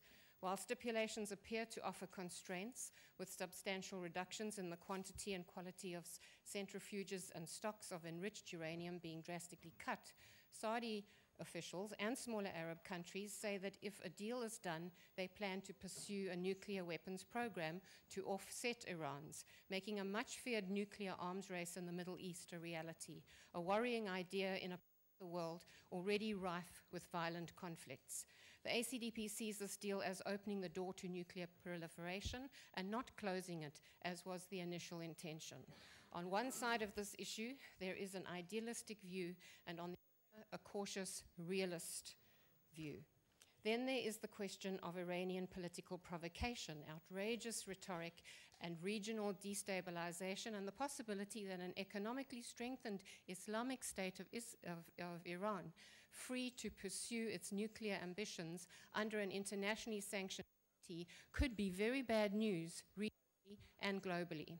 Surely it would be reasonable to tie relief of economic constraints to demonstrations of peaceful intent, starting with the complete cessation of genocidal threats against the existence of an Israeli state in the Middle East. At the 12th SA-Iran bilateral meeting in Tehran, we talked about common values and a shared opposition to terrorism. Did anyone challenge Iran with regard to their terror links, their support of Hezbollah, and the terror attacks carried out by Iran's Quds force? Do our friendly trade relations necessitate turning a blind eye not only to this, but the situation in Yemen, where Houthi rebels with ties to Iran have ousted the leader? Ousting leaders not being something South Africa usually faces. Honorable If Member, this is round a up. case of not getting involved in Eastern family issues, why then are we so vocal on Israel-Hamas family business? Democracy has another common is another common value, and in your position, Honorable Minister, Iranian men and women would not dare speak openly to you, but surely someone is in touch with the realities and the plight of women in particular. There was more that I was going to say, but time has run out, and the ACDP will be supporting this budget. Thank you. Thank you, Honorable Member Dudley. I will now call upon the Honorable Deputy Minister of International Relations and Cooperation, L.T. Landers. Honorable Chairperson, honorable members, honorable Minister, Deputy Minister, Your Excellencies. This year we begin the third decade of our democracy. This budget vote recommits our department to the principle of the Freedom Charter, which says there shall be peace and friendship. This budget vote is grounded in the call for radical economic transformation. It emphasizes strengthening economic diplomacy and integration, thereby giving impetus to the spirit of the Freedom Charter. In this regard, our Minister has ably articulated our key policy priorities for this financial year. Our shared history in the Americas and the Caribbean region and our struggle against colonialism remains central to our fraternal and diplomatic relations. The past year saw an increased focus on Latin America and the Caribbean. We visited the region at ministerial, deputy ministerial, and senior officials level. These visits included Cuba, Uruguay, Chile, and Colombia. These visits strengthened our relations with these countries, which culminated in the successful signing of political and economic agreements, as well as an agreement to establish a new mission in Colombia. This year, in the new financial year, Cuba will continue supporting our country with scarce skills. This includes medical and built environment professionals, amongst others. The training of South African medical doctors in Cuba is continuing with much success. Madam Chairperson, Cuba continues to be a strategic ally in our multilateral agenda for the reform of the United Nations and the global financial and governance institutions and architecture. DIRCO is pleased that in the last financial year, we were able to release the promised funding, which will hopefully assist Cuba to rebuild their economy. Moreover, the universally lauded joint announcement by Presidents Castro and Obama presents an opportunity that could lead to fundamental changes in Cuba after 5 decades of an economic embargo. However, we cannot be complacent. Instead, we will accelerate our support to Cuba on all fronts to ensure that the blockade is ended in total and that Guantanamo Bay is returned to Cuba.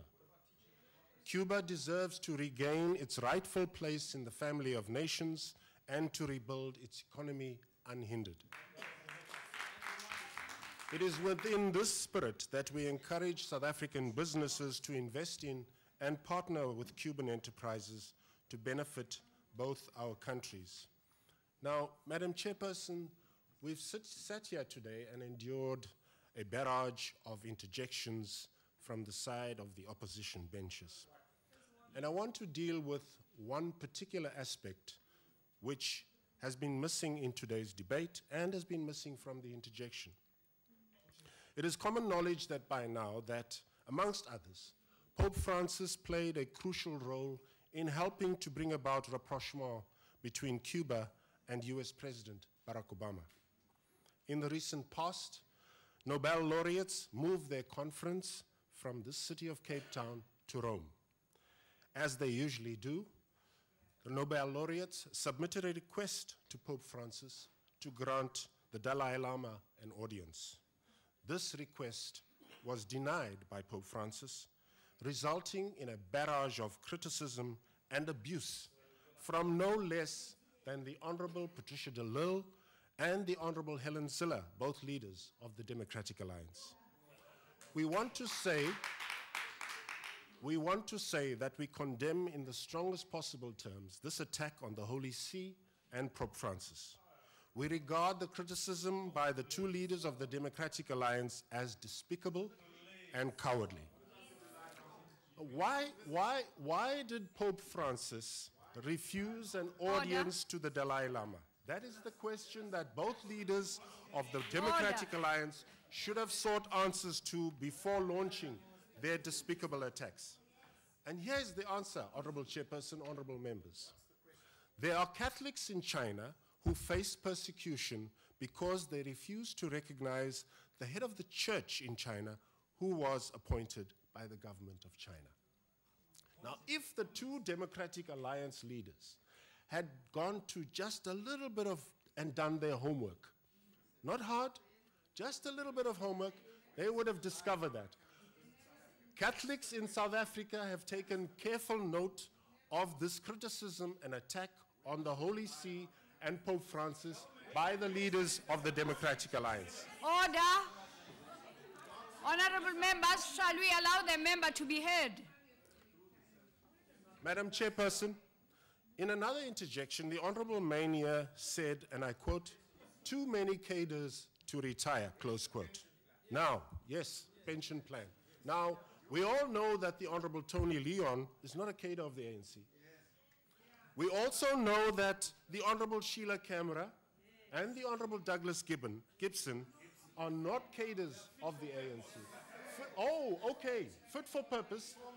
Please ensure this, I will ensure this, that the next time I see those three honorable members, I will convey to them your message that they are fit for purpose.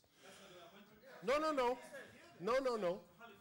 So is the Honorable Mania and members of the DA saying that South Africans who have distinguished themselves should not be appointed as ambassadors by the ANC government? Please answer that question. Order. Unless they are fit for purpose. Now, Honorable Minister, the next time we sit to consider names for ambassadorship positions, please bear in mind the position of the DA on this matter. Members of the DA will only be appointed if they are fit for purpose. Yes.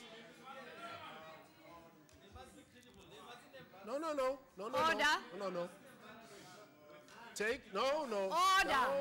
Order. No. Yes, you don't like what I'm saying. It hurts. Yes, I know it hurts. It hurts. We get it. We understand. No, we're not floundering. You are floundering. You forgot that Tony Leon went to Argentina. Yes, you did. No, he didn't think. You see, I know the Honorable Mania. Order. He doesn't engage his brain Honorable before members, speaking. honorable member, honorable minister, if you may take a seat. Honorable members, it is unparliamentary to interrupt the speaker on the podium. The speaker on the podium, it is unparliamentary. Shall we try and maintain the decorum of the House? Thank you. You may proceed. Madam Chairperson, Europe remains one of our largest foreign direct investment sources. Yes. It therefore continues to be a priority through existing and regularized structured bilateral consultations. Whilst we value this relationship, our major challenge continues to be to ensure that our political and economic relations and agreements with Europe reflect a paradigm of equal partners. Our annual consultations will continue to build on this principle whilst creating new opportunities from which all South Africans can benefit. We will also continue to strengthen our focus on Central and Eastern Europe with a focus on Africa for trade and investment, skills development, and technical cooperation. We are engaging with the Europeans to form sustainable partnerships for development into the rest of Africa. It is intended that it results in the establishment of joint projects, infrastructure development, and the sharing of technical skills that can help upscale delivery. Yes, you're free to leave. None of our objectives will be successful if our administrative structure, systems, staffing, and skills is not aligned with our strategy. I will not sit down because you are not a member of the ANC. You don't have the authority to tell me to sit down. You don't. You never will. Friendly or not. Well, the public are sitting listening very... No. They are listening with great interest. Trust me. Yes, well, there you go then. Yeah, you should follow that example. Honorable Minister. Yes, ma'am. May you try and avoid the temptation of talking directly to the members and address the House through the Madam Chair, none of our objectives will be successful if our administrative structure, systems, staffing, and skills is not aligned with our strategy. Therefore, in this financial year, we have begun to implement our new organizational structure in line with that strategy.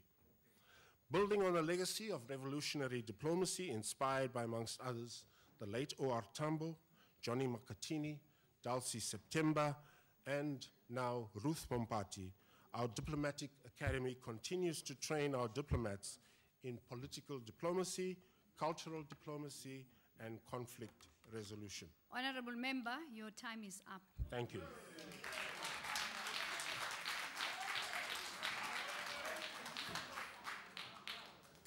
Thank you, Honorable Deputy Minister of International Relations and Cooperation. I will now call upon Honorable L.R.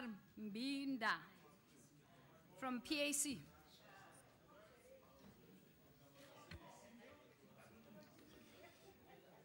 Honorable Chair, honorable members, and distinguished guests, as the PAC, we have been highly disappointed with the consulate services that have been provided to citizens.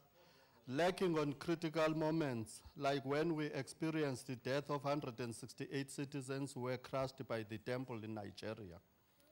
IDECO has been following events rather than leading in that critical moment. unlike their Nigerian counterparts when their citizens were affected by Afrophobia. Our department was highly lax in its approach. So was their approach on the Nepal earthquake. Our citizens had to be rescued by other nations. As the PAC, we are wondering if the department is committed to its own function of protecting our citizens when they are outside the country. Moreover, the department has not protected our national sovereignty. It has not advised the rest of the department appropriately, as we see our security agents being trained by nations who are hostile in their economic behavior, like USA. The department has not advised other departments as per its mandate on critical issues of policy development. It has allowed the department to collect mediocre consultants to drive our policies, particularly on industrial and economic policies.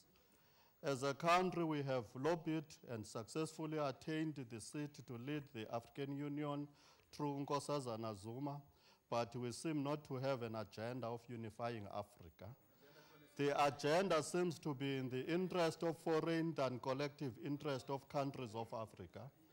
We seem to be muddled up in francophone, Anglophone competition rather than safeguarding the collective interest of African countries. The PAC desires the establishment of the sovereign state of Africa that has its own currency, its own army, and collective foreign policy. I'm sure you will even remember, what the founder member of the Pan-Africanist Congress, Robert Sobukwe, said about Africa. As Africans, we are all pro-Africa, we are anti-nobody. We take what is good from East and we take what is good from West. We breathe, it's because we breathe, we live, and we dream Africa. Because we believe that Africa and humanity are inseparable. On the issues of trade, our policy does not assert ourselves in the economy of the world. We are continuously carrying a deficit. IDECO has to answer, we are going to change this continuous trade deficit in our country.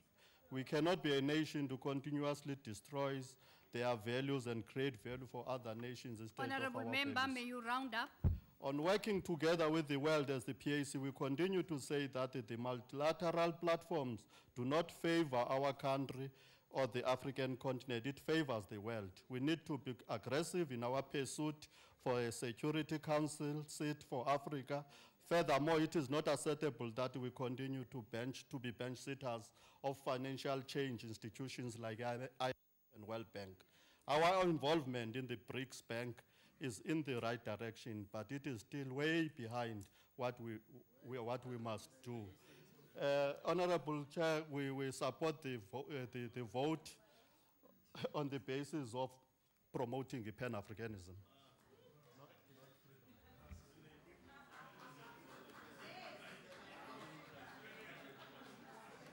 Thank you, Honorable Member Mbinda. I will now call upon Honorable MSA Maila from the ANC.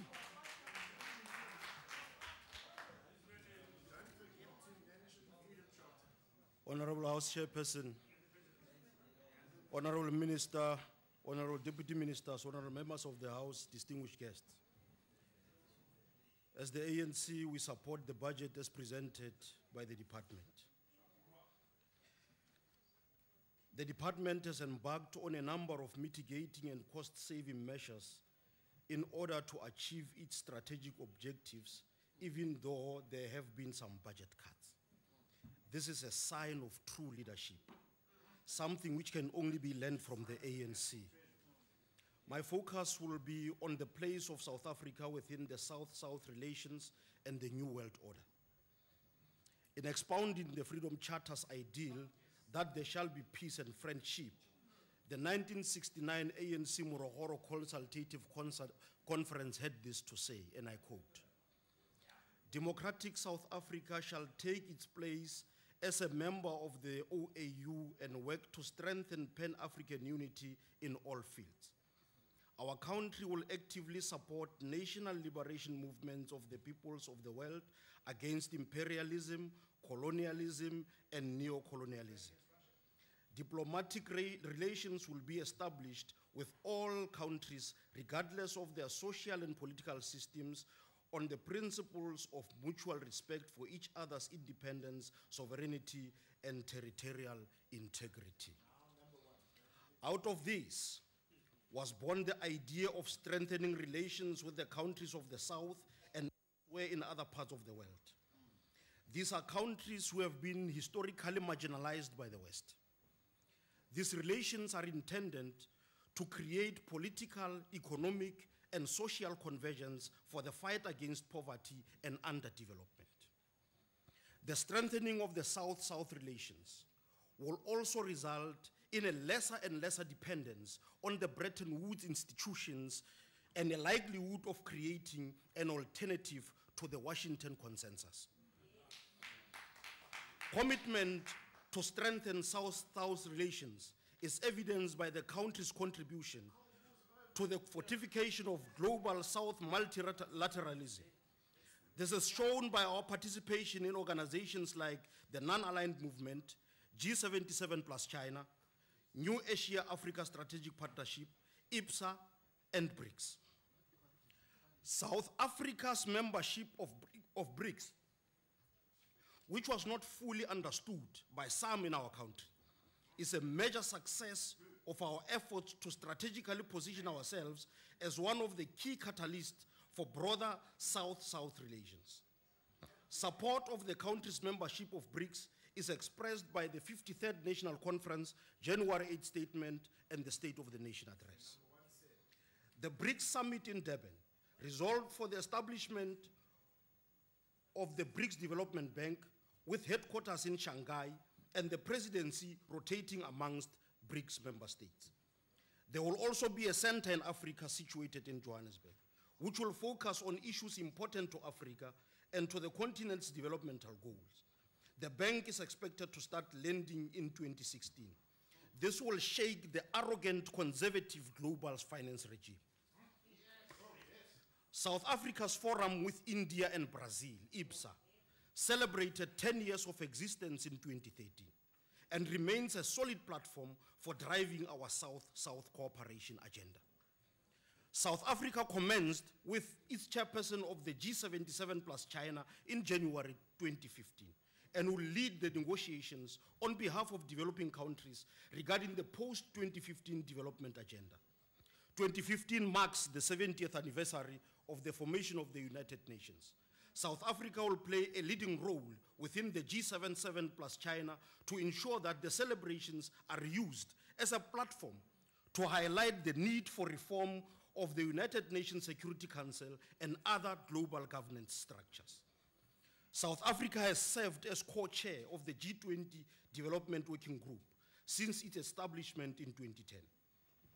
As a member of the G20, South Africa will continue to participate in its processes to promote economic stability and long-term sustainable and equitable growth.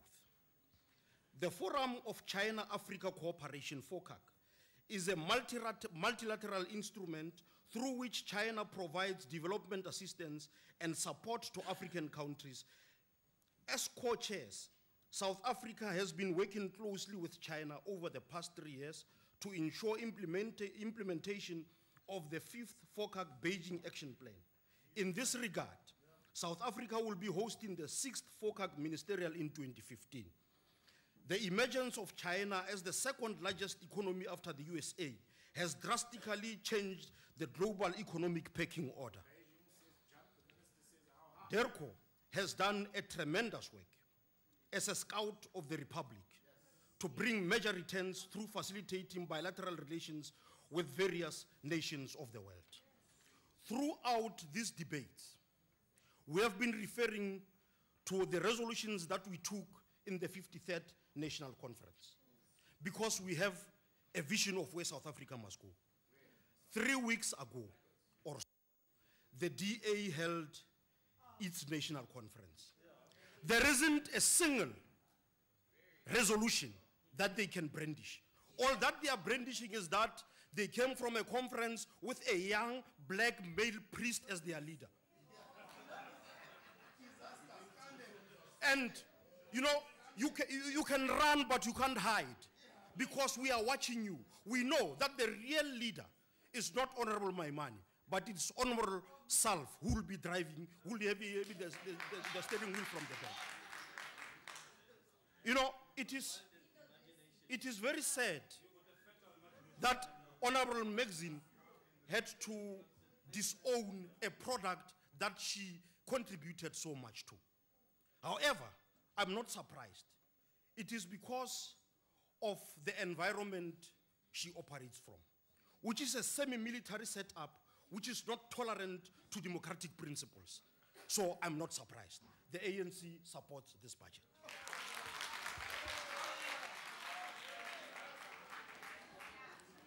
Thank you, Honorable Member MSA Maila.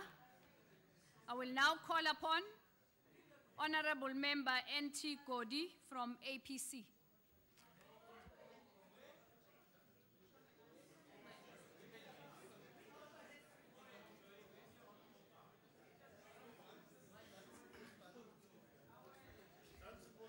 Thank you, Honorable Chair, comrades and honorable members. Chair, I hope this breaks no protocol. I wish to dedicate my speech to my former history lecturer at the University of the North, Professor Genge, who I suppose is part of the department.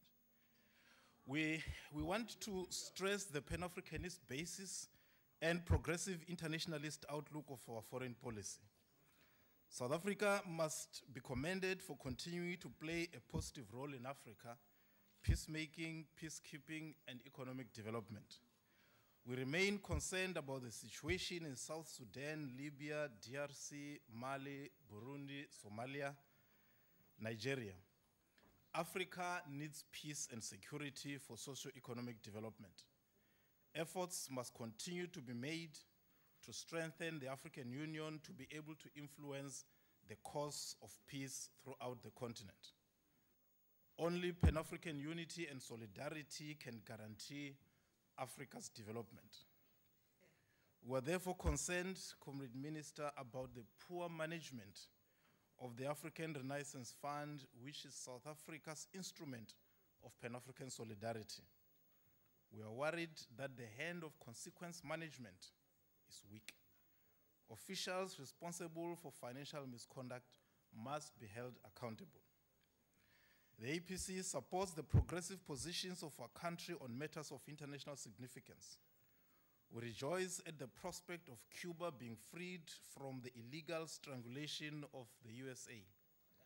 We pledge solidarity with the besieged people of Palestine and hope that Iran will soon be freed from the yoke of sanctions. The APC is pleased that South Africa joined Progressive Humanity in observing and celebrating the 70th anniversary of the defeat of Nazism in Moscow, Russia, recently.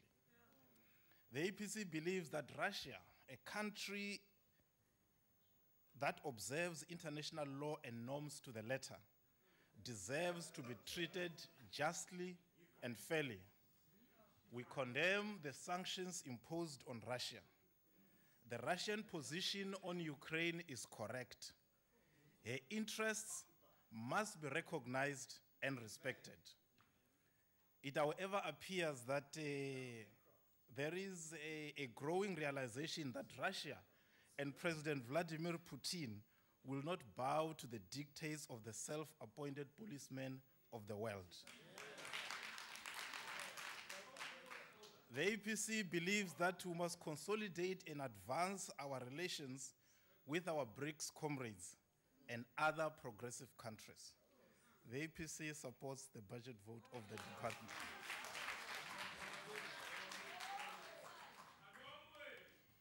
Thank you, Honorable Member Godi. I will now call upon Honorable Member D. America from DA. Thank you, Madam House Chair. I'm not a regular member of the committee, and I'm standing in on behalf of my colleague, Honorable Sandy Kalen, who unfortunately can't be here. And I'm delivering this speech on her behalf.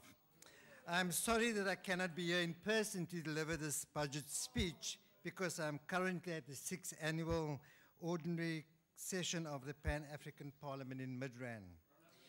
President Uhuru Kenyatta was the guest of honor at the official opening on the 18th of May. He delivered a powerful message on the issues of terrorism, xenophobia, and the current crisis in Burundi. He further gave his stamp of approval to the revised PAP protocol, as did Mali, Sudan, and Equatorial Guinea. My question is, when will South Africa get around ratifying the protocol? Given that South Africa is the host country of PAP, we should be leading the charge to ratify this document. But despite persistent questioning from me, no one has been able to say exactly where this protocol is. The outgoing president of PAP presented the report on Tuesday that sections of the host country agreement makes for shameful reading. The host country agreement between the South African government and the African Union expired in 2009 and is overdue for renewal. Despite several meetings with DIRCO officials, there have been no positive results. Some of the obligations under this agreement remains unimplemented, like the provisioning of a permanent site. It is indeed unfortunate that DIRCO has not honored the agreement to build a new premises for the Pan-African Parliament. South Africa wishes to regard itself as a champion of human rights and the protection thereof. The recent xenophobic attacks on foreign nationals have been shameful and will be the subject of a debate at the Pan-African Parliament. At the height of the xenophobic attacks, DIRCO spokesman Clayson Munhela slammed the Nigerian government for recalling its High Commissioner.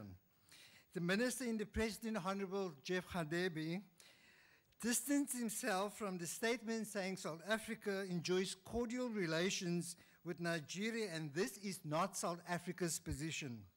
Yet Mr. Munhela said he stands by his statement. Minister, on whose authority did your spokesperson make the statement? We also acknowledge the delegated responsibility, Madam Minister, that you gave to your two deputies. But that does not absolve you from your responsibility with regard to attendance at the Portfolio Committee. Going back to the human rights issue, I wish to dwell for a moment on the fiasco of the non-issue of a visa to His Holiness the Dalai Lama. He applied for a visa to be able to attend the World Summit of Nobel Peace Laureates. Usually the issue falls within the domain of the Department of Home Affairs. But in this instance, it was referred to DIRCO. The application was duly made in Delhi, India. Mr. Munhela then informed the liaison office of Tibet in Pretoria telephonically that the visa was declined. No reason given. It was done telephonically so there wouldn't be a paper trail to back up an appeal. Let's take the case of one of the busiest missions of DIRCO, the United Kingdom one. For the last 3 months, maybe more, no one has been able to get through either by telephone or email to this office.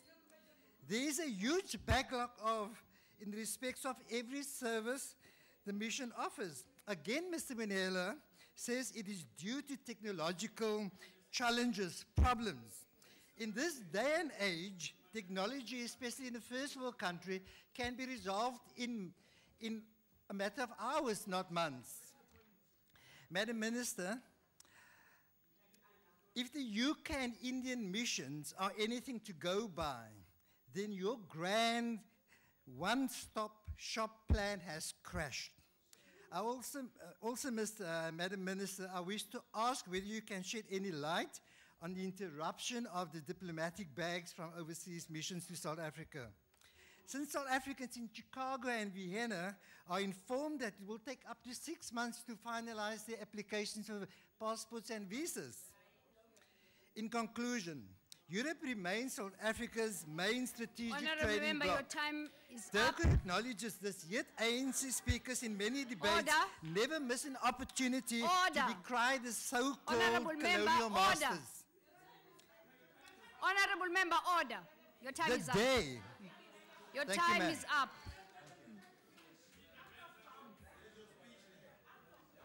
Well, before I call the next speaker, I would like to refer to the member's context, where he said, he actually spoke about, he several times referred to Jeff Radebe.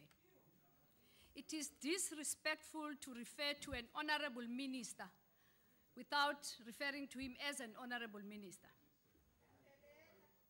I don't need your response, I'm ruling. It is disrespectful, so maybe you need to apologize to the House. Madam Chair, I can recall that I've only referred to the Honorable Jeff Radebe only once, which I did say Honorable Jeff Radebe.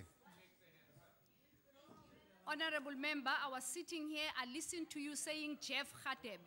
So I request you to apologize. I suggest that you check hands answered, Madam Chair, because my recollection is that I only referred to the Honorable Jeff Radebe only once, and as Honorable Jeff Radebe. Honorable Member, my rule is you have to apologize to this House for referring to Jeff Radebe instead of Honorable Jeff Radebe. Are you coming on a point of order? Are you coming on a...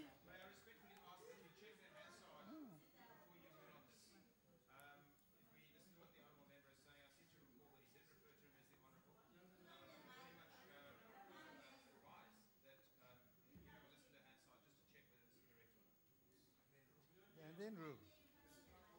Honorable Member, I repeat, I correctly heard you saying Jeff Radebe. I won't and withdraw, not Madam Honorable Chair. Minister Radebe. I won't And withdraw. I won't my withdraw. rule is you have to apologize and then take your seat so that you can proceed. Honorable I Member, didn't at the say it, back. Madam Chair, and therefore, I cannot withdraw something that I haven't said. Check the hands out, and then you make a ruling.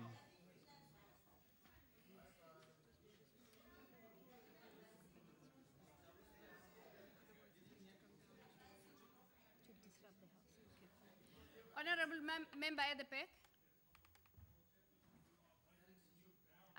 I'm sorry, I can't hear you. I'm trying. I say if you stick to that ruling, you're breaking new ground in Parliament. It has not happened since 1994 that a member was asked to apologize for what he has basically said. Quite clearly, the member had no ill content when he said that, and it's in dispute. He says he didn't say that. So the normal procedure would be to remind the member that he should refer to honourable members. If he disputes that, you should check hands out. But to make a ruling that he should apologize is unheard of, with all due respect. Well, there's nothing wrong in apologizing for having been disrespectful. Order. There is nothing wrong, but I will then take the honorable member's advice and refer to Hansard, and then in the next sitting, we will again rule on this matter.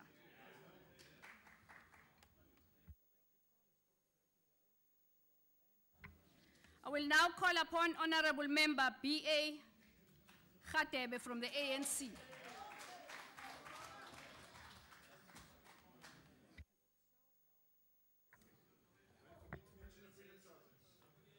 Honorable Chairperson, ministers and deputy ministers, members of this august House, and our esteemed guests, this debate comes at the right time when we celebrate the Africa Month and the 52nd anniversary of the OAU. This debate also takes place when we will be celebrating the 60 years of the Freedom Charter on the 26th of June. The Freedom Charter made a clarion call that there shall be peace and friendship. In pursuit of this vision, The Mangaung Conference of the ANC had this to say: the promotion of the African agenda based on the pursuit of peace, economic growth and development, continental integration, democracy and human rights, and international solidarity. Chairperson, let us remember where the problems of Africa come from. The Berlin Conference, which was held in Germany, fragmented Africa and left Africa divided into Anglophone, Francophone, and Lusophone Africa. Apart from plundering the resources of the continent, these colonial masters further inflicted pain in Africa by making it a theater of the hot part of the Cold War. As they plundered the resources, they degraded the environment and promoted comprador bourgeois class. This class was never interested in the development of the economies of the African states. It was ready to lead in the exploitation of the working class and the poor in the African continent. These colonialists were ready to murder and detain the real leaders of the African people. Chairperson, when Ghana was liberated, its founding president, Kwame Nkrumah, had this to say in the 1964 summit of the OAU, I quote, "By far the greatest wrong the departing colonists inflicted on us, and which we continue to inflict upon ourselves in our present state of disunity, was to leave us divided into economically unviable states which bear no possibility for real development," close quote. This lamentation by President Kwame Nkrumah was to agitate the African states to have common policies on development, trade, and industrialization. Chairperson, it is a remarkable achievement that the ANC-led government is involved in the programs that promote industrialization, intra-Africa trade, and continental unity, and Africa-wide developmental institution. This sterling work of the government realizes the dreams of the founding fathers of the OAU.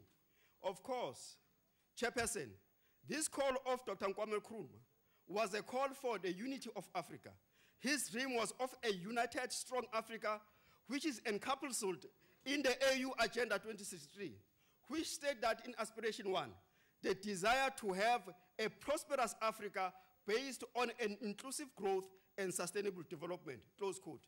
This aspiration will be fulfilled by the eradication of poverty in one generation through the strategies of inclusive growth, job creation, increasing agricultural production, investment in science and technology, and research development.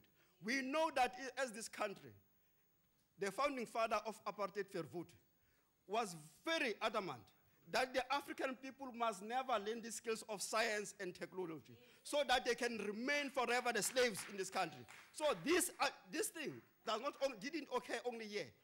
Even in the whole continent, it has happened. But it is very, very surprising that the opposition is now glamorizing Verwoerd as the tactical leader. Chairperson, in the fulfillment of this first aspiration, the ANC does not talk about it. It walks the talk. When South Africa was awarded the right to hold the SCAR telescope project, this ANC-led government decided that this was an African continent achievement. That is why it involved 8 other African countries, like Mozambique, Zambia, Madagascar, Ghana, and other countries in this project. This SCAR project has brought together South African scientists and engineers with the SCAR partner countries to create a distributed network of radio telescopes. Such an African network will fill a major gap in the global VLPI network and will help to pave the way for Africa to participate optimally in the SCAR project.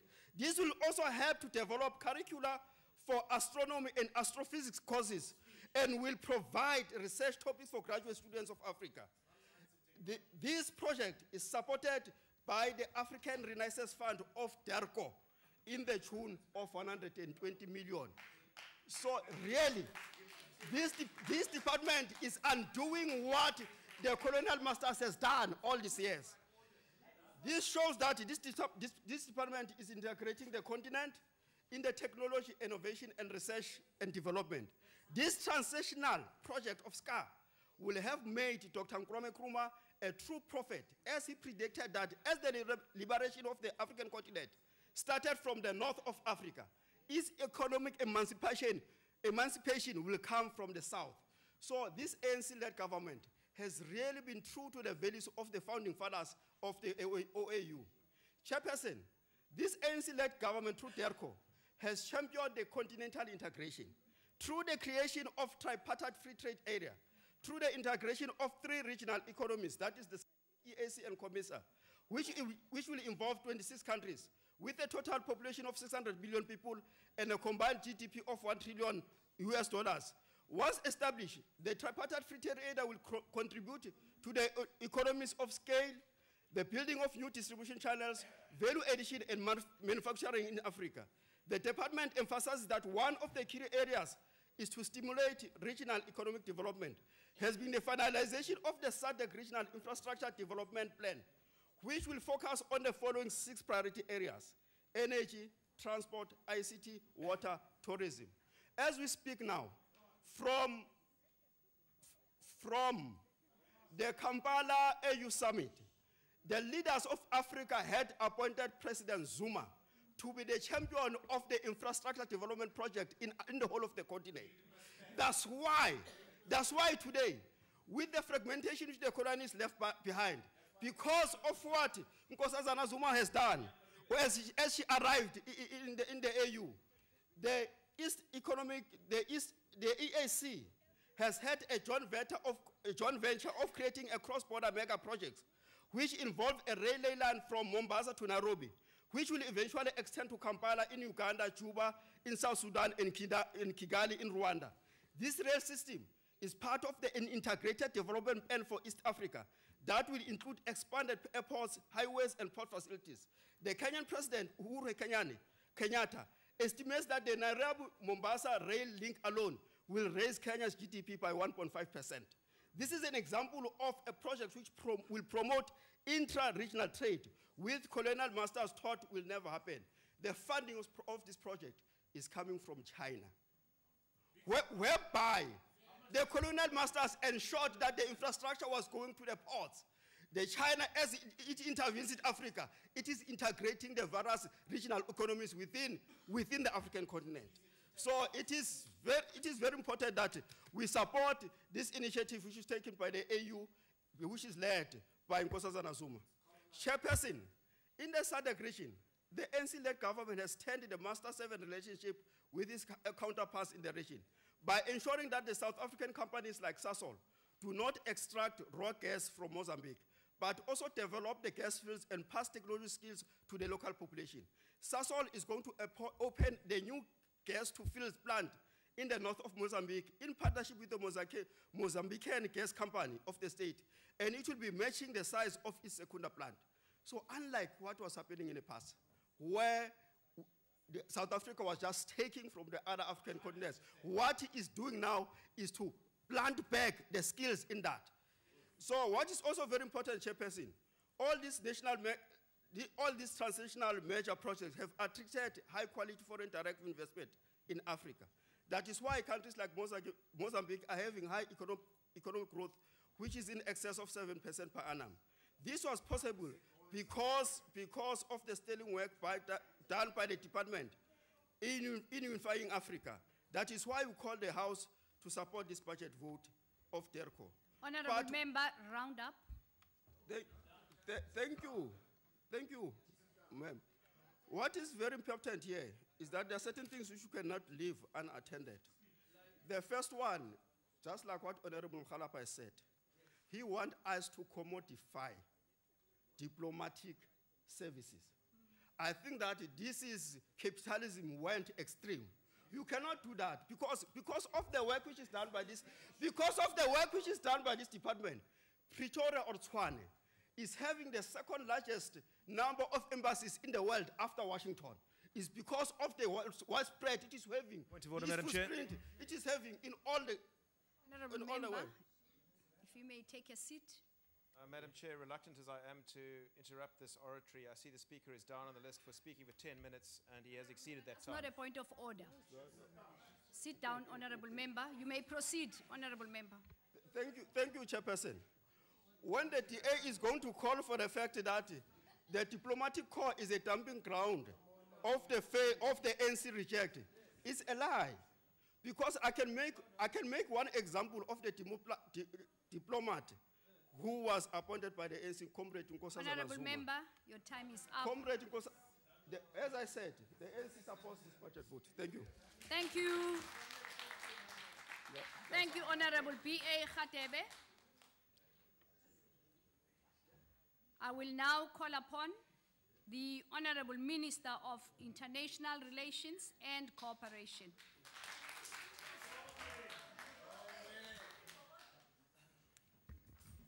Well, Chairperson, it's always an honor and a pleasure to participate in this debate and listen to constructive engagements of South Africa who want to contribute positively to the Africa we want.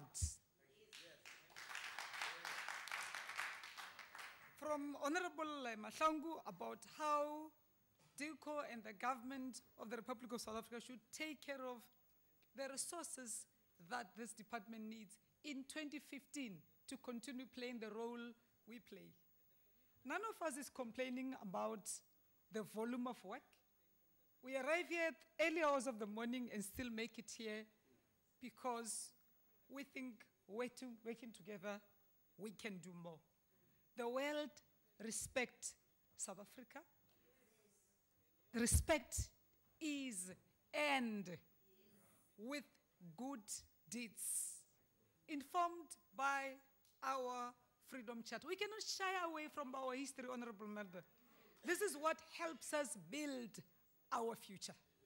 And that's how what helps us make it possible not to repeat the mistakes of the past. So please don't ask us to say, people must always be remembering around the world of what had happened to some communities in some other parts of the world a century ago. But we should quickly forget about where we come from in 21 years. We are refusing. We decline that offer. But that of building the Rainbow Nation from South Africans of all walks of life, we are ready. We will be your partners in moving forward into the future, in providing opportunities to the youth of this country that honorable members referred to, that we industrialize, that we beneficiate on our mineral resources so as to create opportunities for our children and our children's children.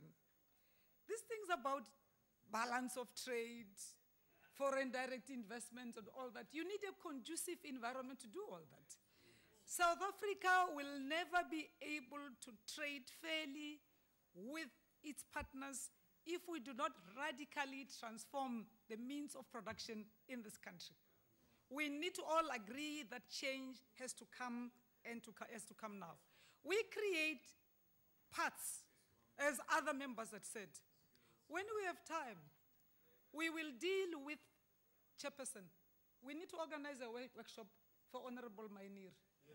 Because he really has not participated in the debate, but he really behaves like, I mean, I think even my children are disappointed watching him here. Because he is supposed to be an honorable member. But what he does, it's not contributing to what the entire debate was about. The Africa we want and how we should all contribute to achieving that.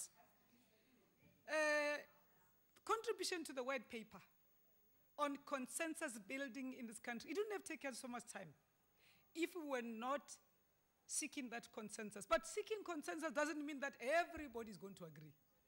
I was honored to have honorable members on their own delegation, honorable portfolio members of the committee, who went to Iran to see for themselves. Listening to Honorable Dudley today with a very, very keen interest to what she was going to say. All she omitted to say was that if we want to stop the arms race, nuclear arms race, we should be balanced. we should also insist on giving opportunities to developing countries to use their nuclear energy for peaceful means.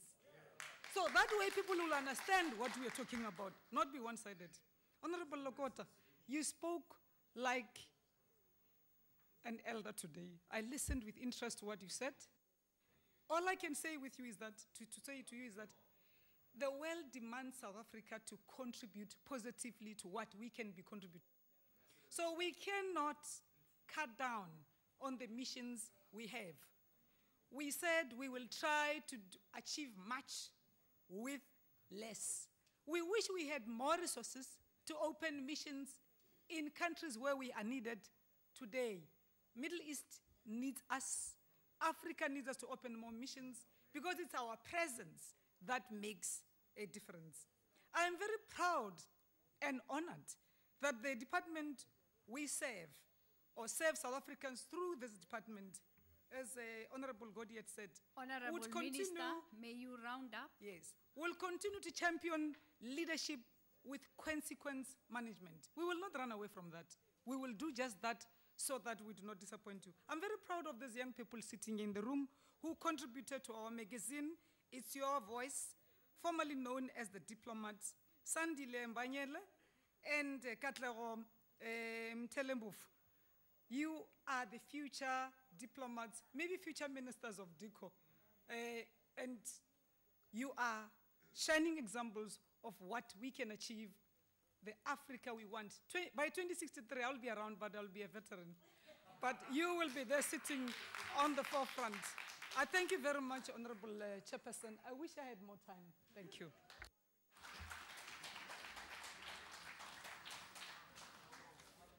Well, thank you, Honorable Minister of International Relations and Cooperation. Honorable members, you are reminded that the debate on trade and industry and telecommunications and postal services budget votes will take place at 16:40 in the National Assembly Chamber and Old Assembly Chamber, respectively. That concludes the debate and the business of the Extended Public Committee. The committee will rise.